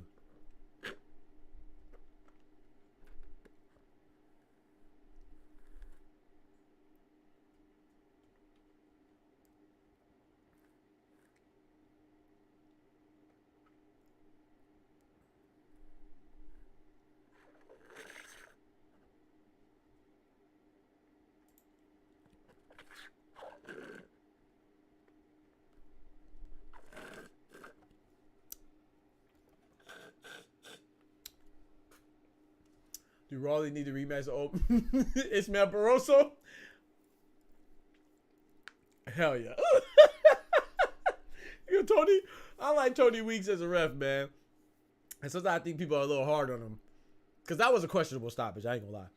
But like I said, I don't know what they know, man. I don't know what he knew before the fight, you know, and plus Ismael Barroso was 41. But when they're in the ring, you got to give them a chance. I feel like that was a premature stoppage. However, people were mad about him on that stoppage with Virgil Ortiz and the guy. I remember the guy Virgil Ortiz was fighting. I can't remember his name off the top of my head. But I thought that was a good stoppage, especially when I didn't think it was a good stoppage watching it live. But then when he came out and said that stuff about the, you know what I'm saying, the fight potentially being canceled, and then it took 3 doctors to clear that dude because he had signs of an aneurysm. If he's telling the truth, well, I don't see why he would lie. You know, I mean, I guess to protect his reputation, but I don't think he would. I don't think he's lying. If he knows some stuff, then I don't knock him for that stoppage, you know. But Ismael Barroso, yeah, he definitely he got it. Rolly Romero said that old man hit hard. Rolly Romero said, man, that old man hit hard as hell, boy. Bro, Errol Spence said, man, Rolly Romero didn't need to worry about fighting that old man again. That old man was on his ass.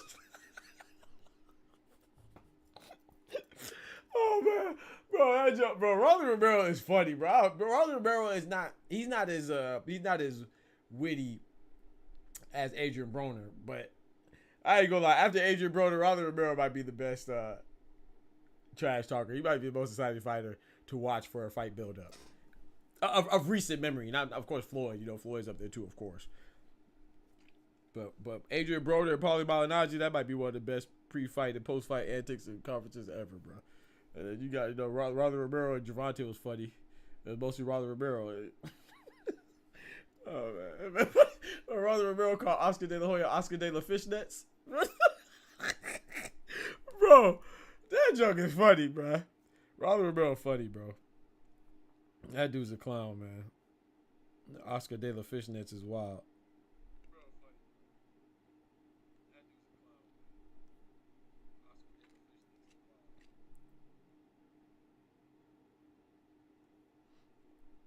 Bro, what? Do you see this stupid thing, man? It's messing up my stuff, bro. I knew that was gonna happen though. That's freaking. I might have to stop using Restream, man, and just stream straight to YouTube because it messed up my thumbnail and all that stuff, man. What the heck? Who would click on that thumbnail, bro? I made a thumbnail, bro. Come on, man. Bumbleclot. Listen to my stuff, bro. Hey, man. I'm about to get mad. That Restream be doing that jump, man. That should be killing me, bro. Ain't even got no tags. Man, hey, man. Let me freak off my description. Piece of shit.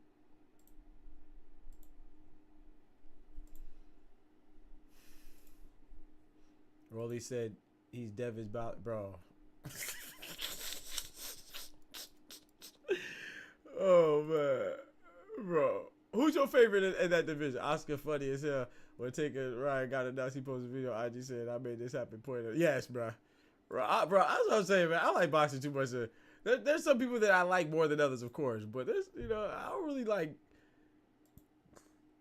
not really like somebody. Like, even the Haney's, like, because I know why he didn't fight Tank and stuff like that. He gonna come out, move to 140, knowing damn well that Tank said he wants a campaign at 135.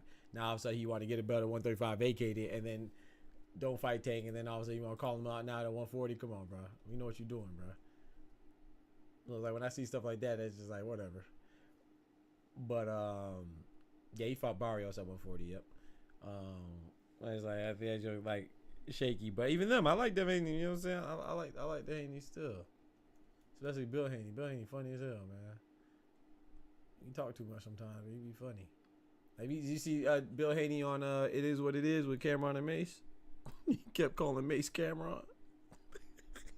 Cameron had a fight. He said, bro, I'm Cam, right? My bad, fellas. My bad, fellas. I know that. Oh, man. Could call Floyd Dollar Bill. But I count him as 140. Yeah.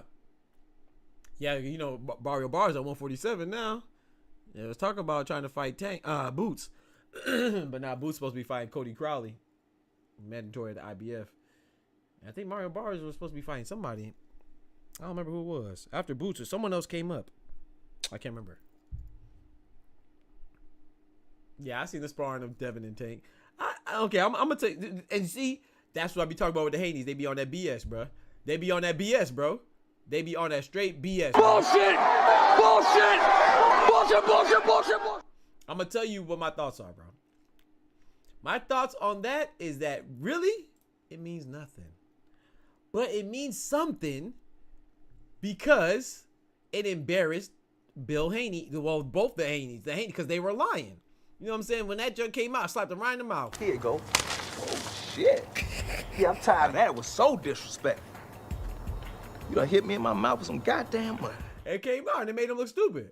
It made him look stupid because he was lying. Because Adrian Broner was telling the truth. You know what I'm saying? And they tried to say Adrian Broner was lying. And exactly what Adrian Broner said it was, that's exactly what went down. That's exactly what transpired. Tank was out of shape, according to Adrian. It just makes Adrian Broner like he was telling 100% the truth. You know what I'm saying? Like make him look like a saint. So he said that Gervonta and Tank was out of shape. They just got done from partying the night before. But, they just got off the plane or whatever, but they in the gym and they talking trash. So it's like, hey, yeah, shoot, you're not going back. You know how it go when you talking trash. It don't matter what kind of shape you in, man. You hood nigga. Not even, you ain't got to be for the hood, but anybody going to stand on, any person going to stand on business, like as they say. You stand on business or you stand up for yourself, then you gonna fight. So, just Tank was like, bet, I'm going to hop in the ring, whatever, let's get it. So he hopped in the ring. And Devin Haney's always in shape. He got that Floyd pedigree. Hanging out with Floyd, so he's always in shape. So at first, Tank jumped on him, and Tank was winning. Damn near got it stopped. And then once they didn't stop it, they decided to keep going after they had the money on it, doghouse rules type stuff. They got to go to someone quit. Then I believe that Bill Haney won the money, and I don't think anybody would have doubted that. But Bill Haney tried to say, "Oh no, Tank never got the best of my son. My son did da. And you lying, bro. Tank was on Devin's head top. Had that man look like he was trying to fight for his life.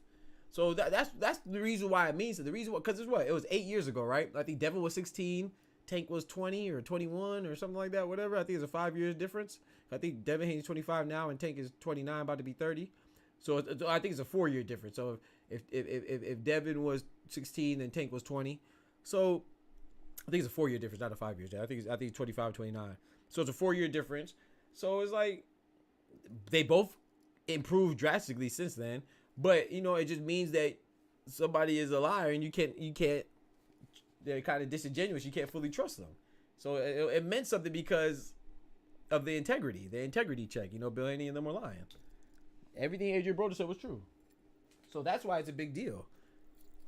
Like I said, sparring. Hey, sometimes you have a good day in sparring. Sometimes you have a bad day in sparring.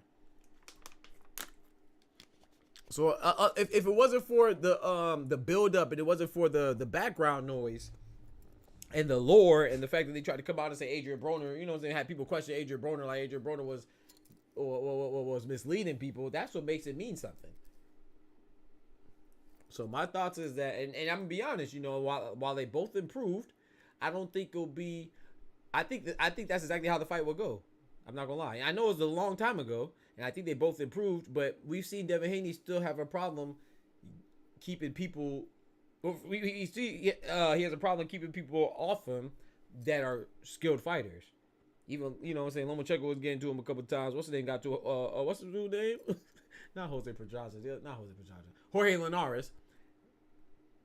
Jorge Linares, you know, Jorge Linares mediocre ass. You know, he's a mediocre fighter. And he was getting to him, you know what I'm saying? I'm not talking about me.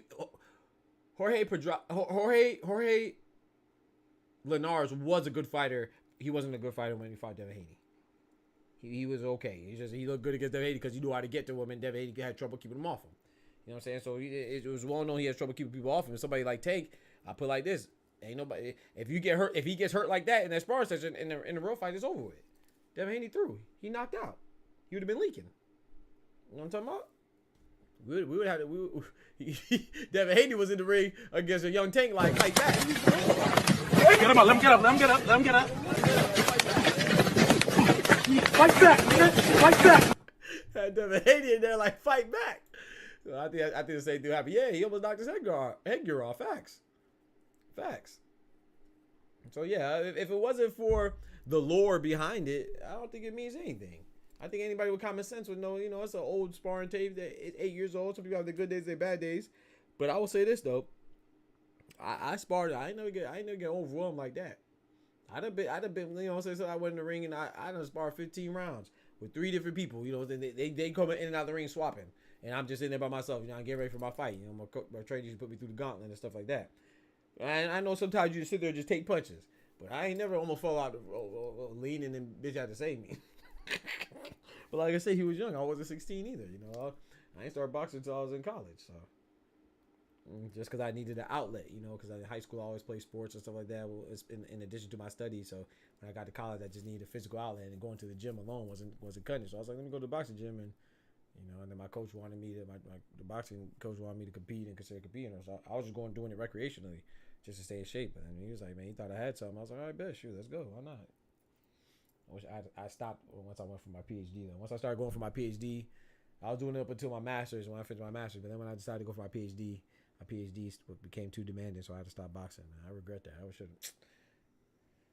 kind of regret that. I wish I would have kept going just to see.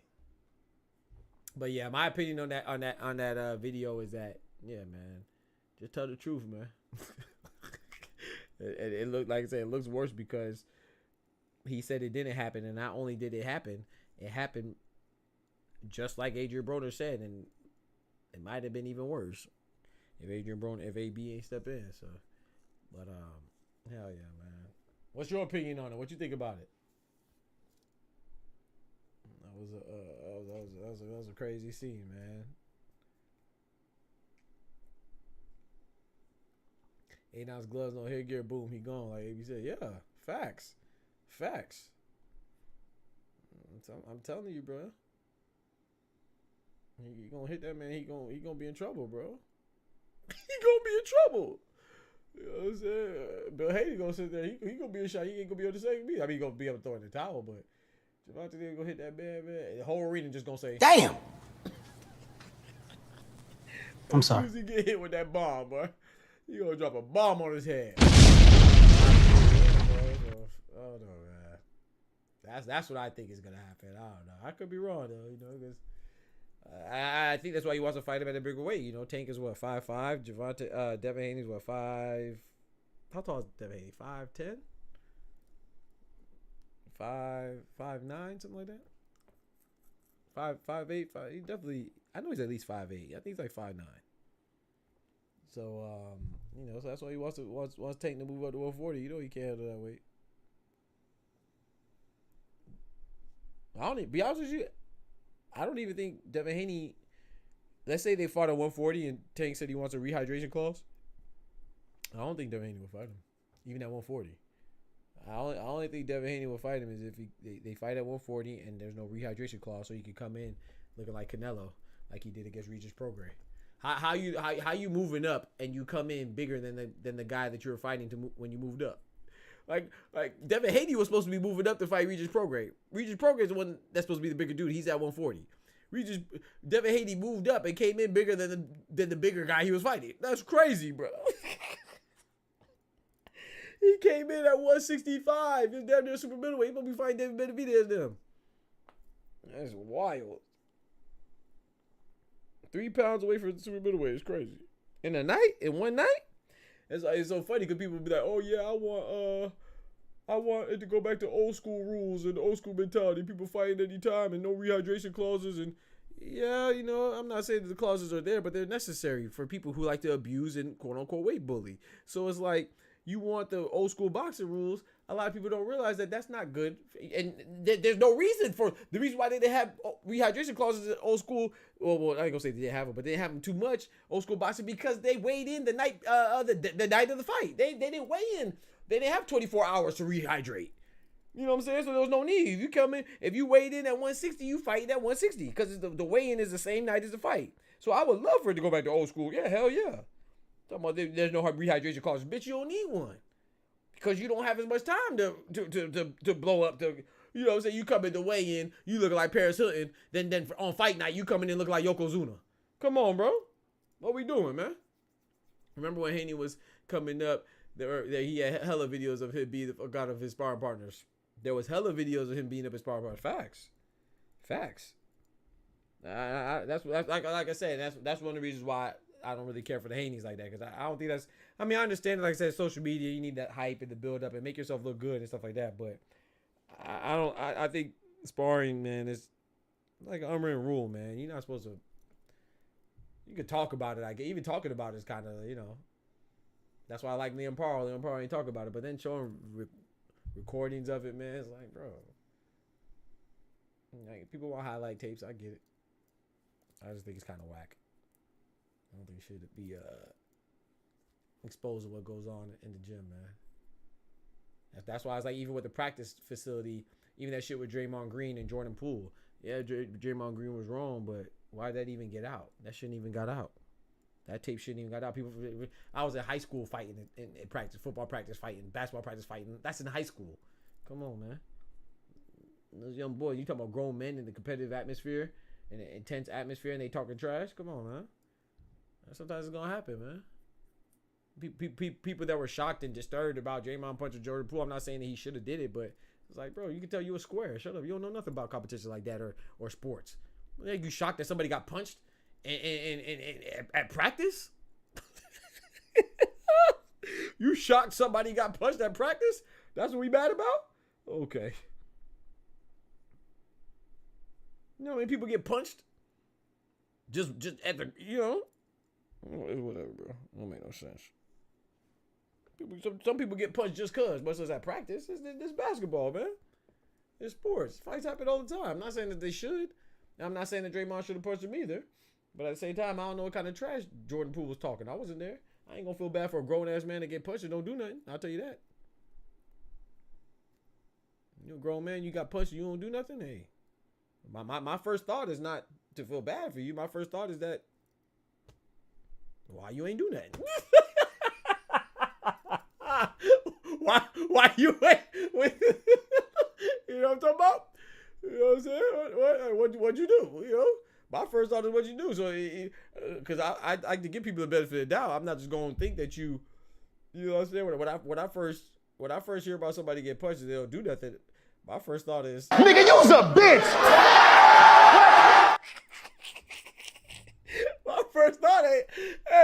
my first thought is not to feel sorry for you. I'm sorry. My first thought is either one, you a bitch, or two, you realize that you know that what you did was wrong and you deserved it. I don't think that, you was, you know, I give people benefit of the doubt. Maybe I don't think you scared. I just think that you probably feel like, hey, I deserve that. So I got what I deserved. Or it could be that you ain't do nothing because Nigga, you's a bitch!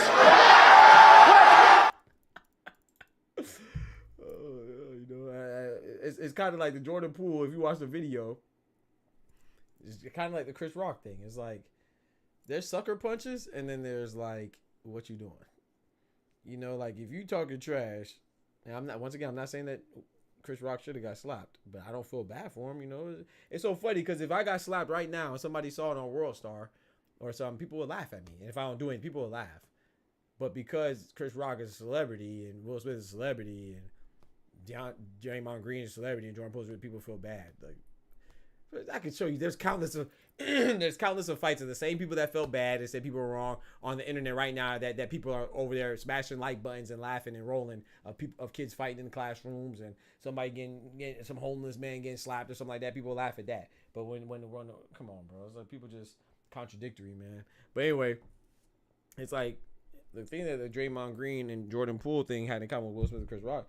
It's like, bro, if you talking trash and someone walks up to you, what do you think they about to do? You think they about to hug you? You ain't put up your set or nothing. You ain't trying to protect yourself. So, in my opinion, being where I'm from, it's like, if you don't have the common sense to be able to sense or acknowledge or recognize when a situation is potentially hostile after you're talking trash, maybe you shouldn't be talking trash. If you soft, you shouldn't talk trash. I'm sorry. You can't be the loudest one in the room and the weakest one in the room. You can't do that. So, you know what I'm saying? So, that's why I don't feel bad for neither one of them. Jordan Poole was talking trash and watched Draymond Green walk from 100 yards to him and they do nothing. And just sat there with it, what you gonna do? And then I think, if I'm not mistaken, Jordan Poole pushed him. And they expect him not to retaliate. Once Draymond got in his face, Jordan Poole gave him a little punk push. And everybody know, hey man, you push me, I'm not gonna push you back. I'm gonna try to knock your head off. And that's what Draymond did. Same with Chris Rock. Chris Rock stuck his neck out. What's up, Will? Wow. Fight on. How do you see Tank versus Frank? Now, Tank versus Frank, man, that's a good fight. You know, people call Tank, which I don't like it, but they call him the Mexican assassin. And, you know, they say all he fights is weak fighters and Hispanic fighters. Like, that's how I know people are casuals, because what's wrong with fighting Hispanic fighters? There's plenty of great Hispanic fighters. There's a lot of great, fantastic Hispanic fighters, and a lot of the Hispanic fighters, like Leo Santa Cruz, is a great fighter. Pitbull Cruz is a great fighter. Hector Garcia was a champion. Jose Pedraza, you know what I'm saying? So it's like, lets me know people don't know what they talk about, number one. But number two, you can't have your cake and eat it too, right? Meaning, everybody was like, oh, I want to see Tank fight a black, slick fighter. That's exactly what Frank Martin is. But now he's fighting Frank Martin. There's getting backlash from that. That's why you got to live your life, man. You can't live to please people, because people will never be happy, bro. Everybody that were saying that Tank only fights Hispanic fighters or whatever, they should be happy. Which I don't see nothing wrong with fighting Hispanic. There's plenty of good Hispanic fighters. There's good Hispanic fighters, good black fighters, there's good white fighters, good Asian fighters. Just like there's bad Asian fighters, bad white fighters, bad Hispanic fighters, and bad black fighters. A good fighter is a good fighter. You know what I'm saying? I could tell you, I don't really watch boxing, but I could tell you a stiff black fighter. I could tell you a slick white fighter. I could tell you whatever it is. You know what I'm saying?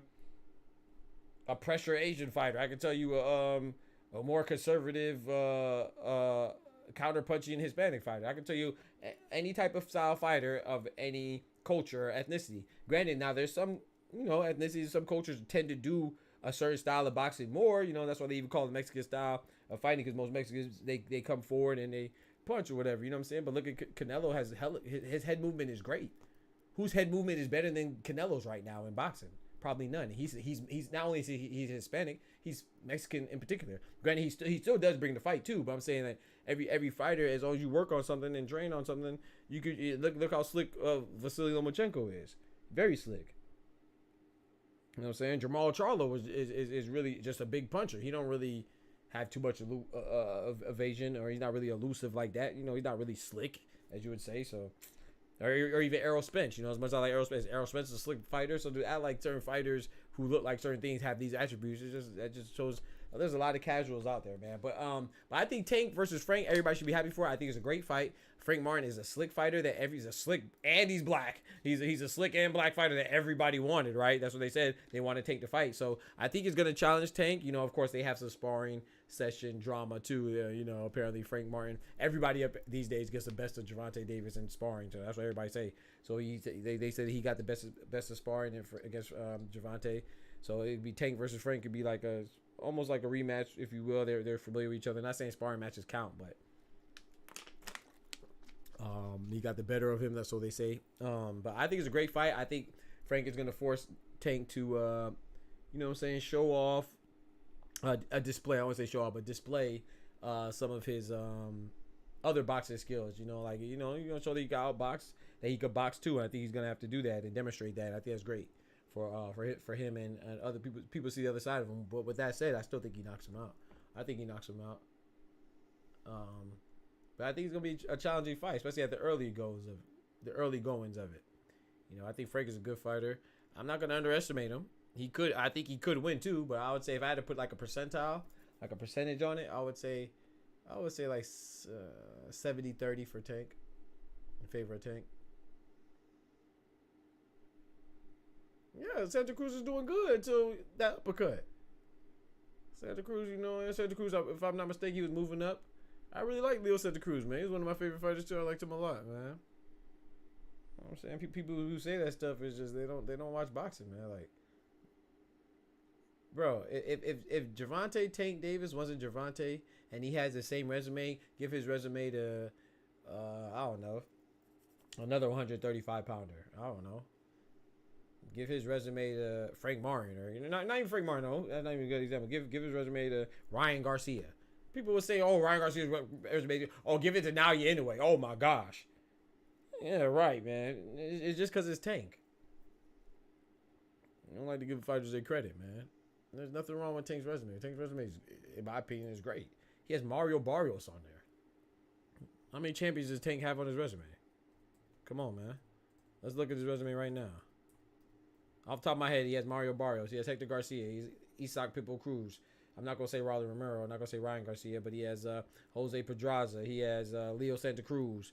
He has, this is off the top of my head, I said Mario Barrios already. Yuriorkis Gamboa. In fact, he fought Yuriorkis Gamboa before Devin Haney, you know. So all this stuff is crazy, bro.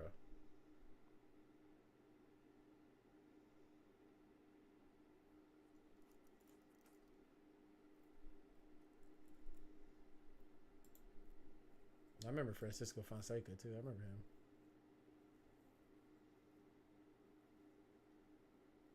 He gave Francisco Fonseca. Yeah, I forgot that was his first loss too. He gave Francisco Fonseca his first loss. I said, you talk to church about Tank if you want, man. He has a lot of champions, former champions on his resume, man. And it's so funny because a lot of people, what's his name? I forgot he gave Liam Walsh his only loss too. Liam Walsh is only loss was Tank, but you know, a lot of people, especially particularly Devin Haney, quote unquote fans, you know, because you can't like Devin Haney and Gervonta at the same time. You can't do that. It's like sacrilegious. But look at Devin Haney. Devin Haney it's funny because Devin Haney fans will say that what they say Ryan Garcia is an easy fight. Look, but they love the Devin Haney versus Ryan Garcia, right? I remember they said they didn't give Tank any credit for Yuriorkis Gamboa, but Yuriorkis Gamboa, even though Devin Haney fought him after Tank, is a good fight for Devin Haney, right? But it's not a good fight for Tank. And then guess who? That's who it was. I'm glad you just jogged my memory. Remember when I said that Mario Barrios was supposed to be in talks to fight somebody? That's what Devin Haney called out Mario Barrios if he beats Ryan Garcia. He said he wants to fight Mario Barrios next. Ain't that funny? Another person that they don't give Tank credit for, Devin Haney, is out here chasing Tank's ghost. If he beats Ryan Garcia and goes to fight Mario Barrios, that'll be the third person that he fought after Tank. Yuriorkis Gamboa, Ryan Garcia, and then Mario Barrios. And it's so funny. People will say that Tank's resume is bad, but then give Devin Haney credit for beating Jorge Linares. I like Jorge Linares, but Jorge Linares doesn't he have like 9 losses? Let's look it up. I think he has 9 losses, 6 knockouts. So if you're not gonna give Tank credit for fighting somebody like Mario Barrios, how the hell you giving Devin Haney credit for fighting Jorge Linares? And it was a good fight. Yes, he has 9 losses with 6 knockouts. Freak out of here, bro. You don't want to give Tank credit for Hector Garcia or Mario Barrios or Isak Pitbull Cruz, but you give him credit for Jorge Linares. Come on, man. He didn't fight prime Jorge Linares. He fought Jorge Linares in 2021. He fought him 3 years ago. Fuck out of here. By the time he fought him, Jorge Linares already had 3 losses. Sorry, by the time Devin Haney fought him, 1, 2, 3,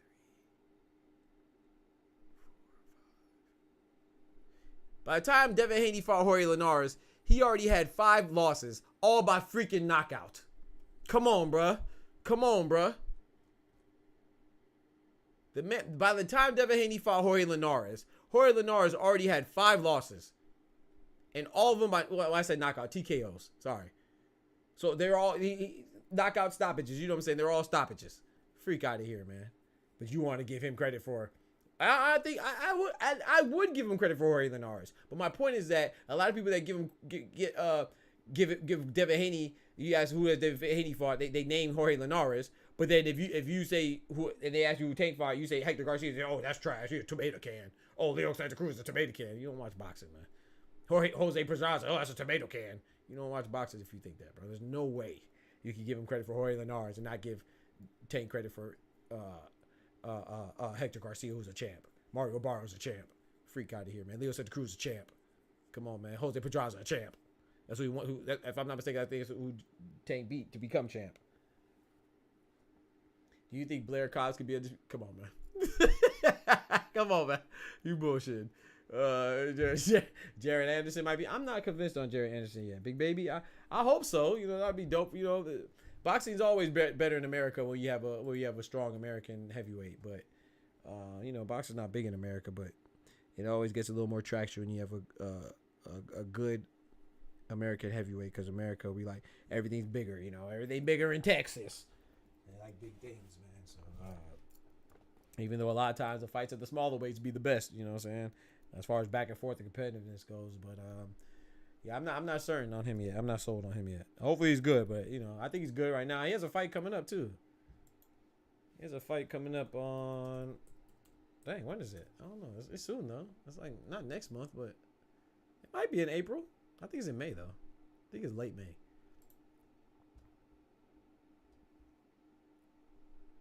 Oh no, it's April 13th. This is next month.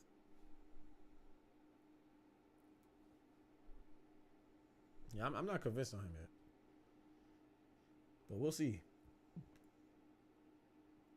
Oh, if he land on Matias, I'm not gonna lie. I think Rolly could probably get anybody if he land on him. I'm not gonna lie. Except for...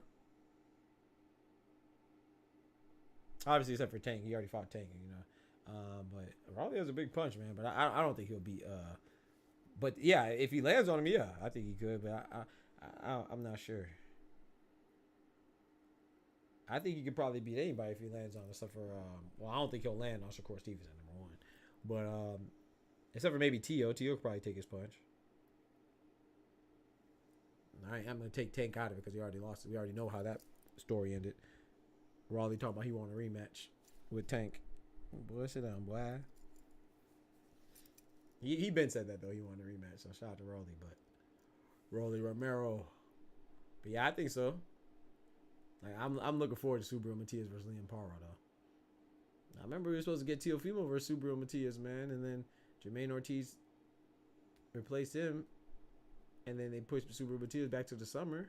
Not replace. I should say replace him. What it was reported that Subriel Matias and Teofimo were supposed to fight, and then, you know, Subriel Matias had an injury with his hand or something like that. And people say he's lying, but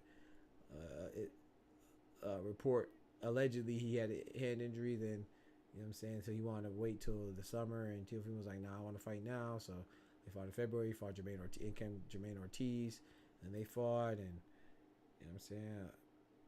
I thought Subriel Matias and Teofimo would be happening in the summer, but now we talk about Subriel Matias fighting Liam Paro, so I think it's a good fight. But I do want to see Subriel and and Tio. I want to see any of them fight each other, man. You know, like I said, Liam Paro is good. I want to see Subriel and Shakur and Teofimo and Devin Haney and Gervonta. You know, I want to see all of them, man. I don't really want to see Ryan Garcia versus Shakur, though. I thought that would just be... I'm cool on that. Cool on that one, cuzzy. I'm cool on that one, cuzzy. What about you, though, bro?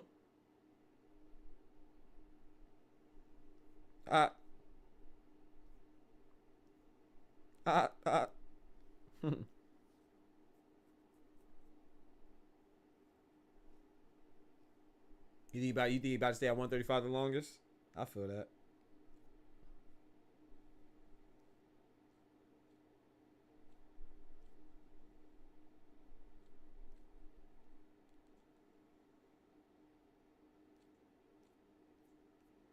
I think, yeah, I think you're probably gonna stay there. I don't know, man. You think, I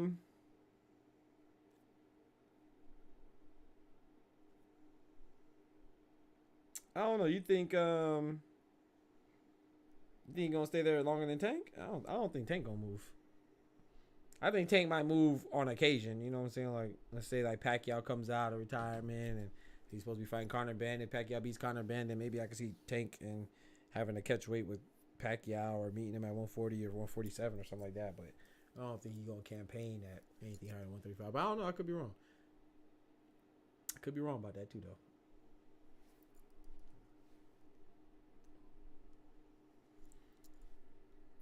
Let's see, man. But shoot, GK, man, tap in with me, man. I'ma go ahead and call it, bro. You know what I'm saying? I appreciate y'all for real. Rocking with your boy. I stream Monday, Wednesday, Friday. Well, beyond, I usually go Monday through Friday, but my scheduled time is Monday, Wednesday, Friday at 9 p.m. Eastern Standard Time. I get on here and I talk all the time. We talk boxing, bro. I love it, man. I love talking boxing. Like I said, whenever you want to join, if you want to join, you can always join the Discord.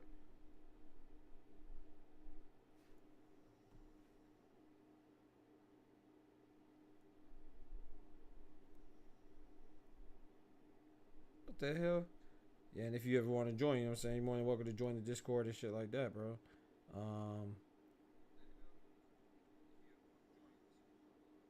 Hell yeah. You can talk this boxing, man. I also stream, I do live commentary for the fights too, like we just did this weekend. Who just fought this weekend? That wasn't Zaylee Zhang. No. Who the hell just fought this weekend? They don't get old, boy. Oh yeah, William Zepeda. Versus Maxie Hughes. And Floyd's Kid Austin Schofield versus Suero, that dirty fighter. Yeah, we did a live commentary for that. So even if it's a fight in Japan or the UK, like the last fight we did in Japan, that come on at like 4:30 in the morning. I wake up and I watch it. I really like boxing, so I'll wake up and I watch it. I provide live commentary. That was the one with Junto Nakatani versus Alejandro Santiago and Takuma Inoue versus Jerwin Nankajas. And what was the other fight? Christian Bakasegwa versus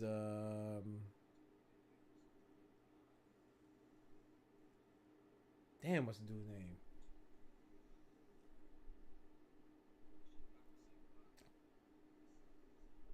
Kosei Tanaka. Yeah, Kosei Tanaka.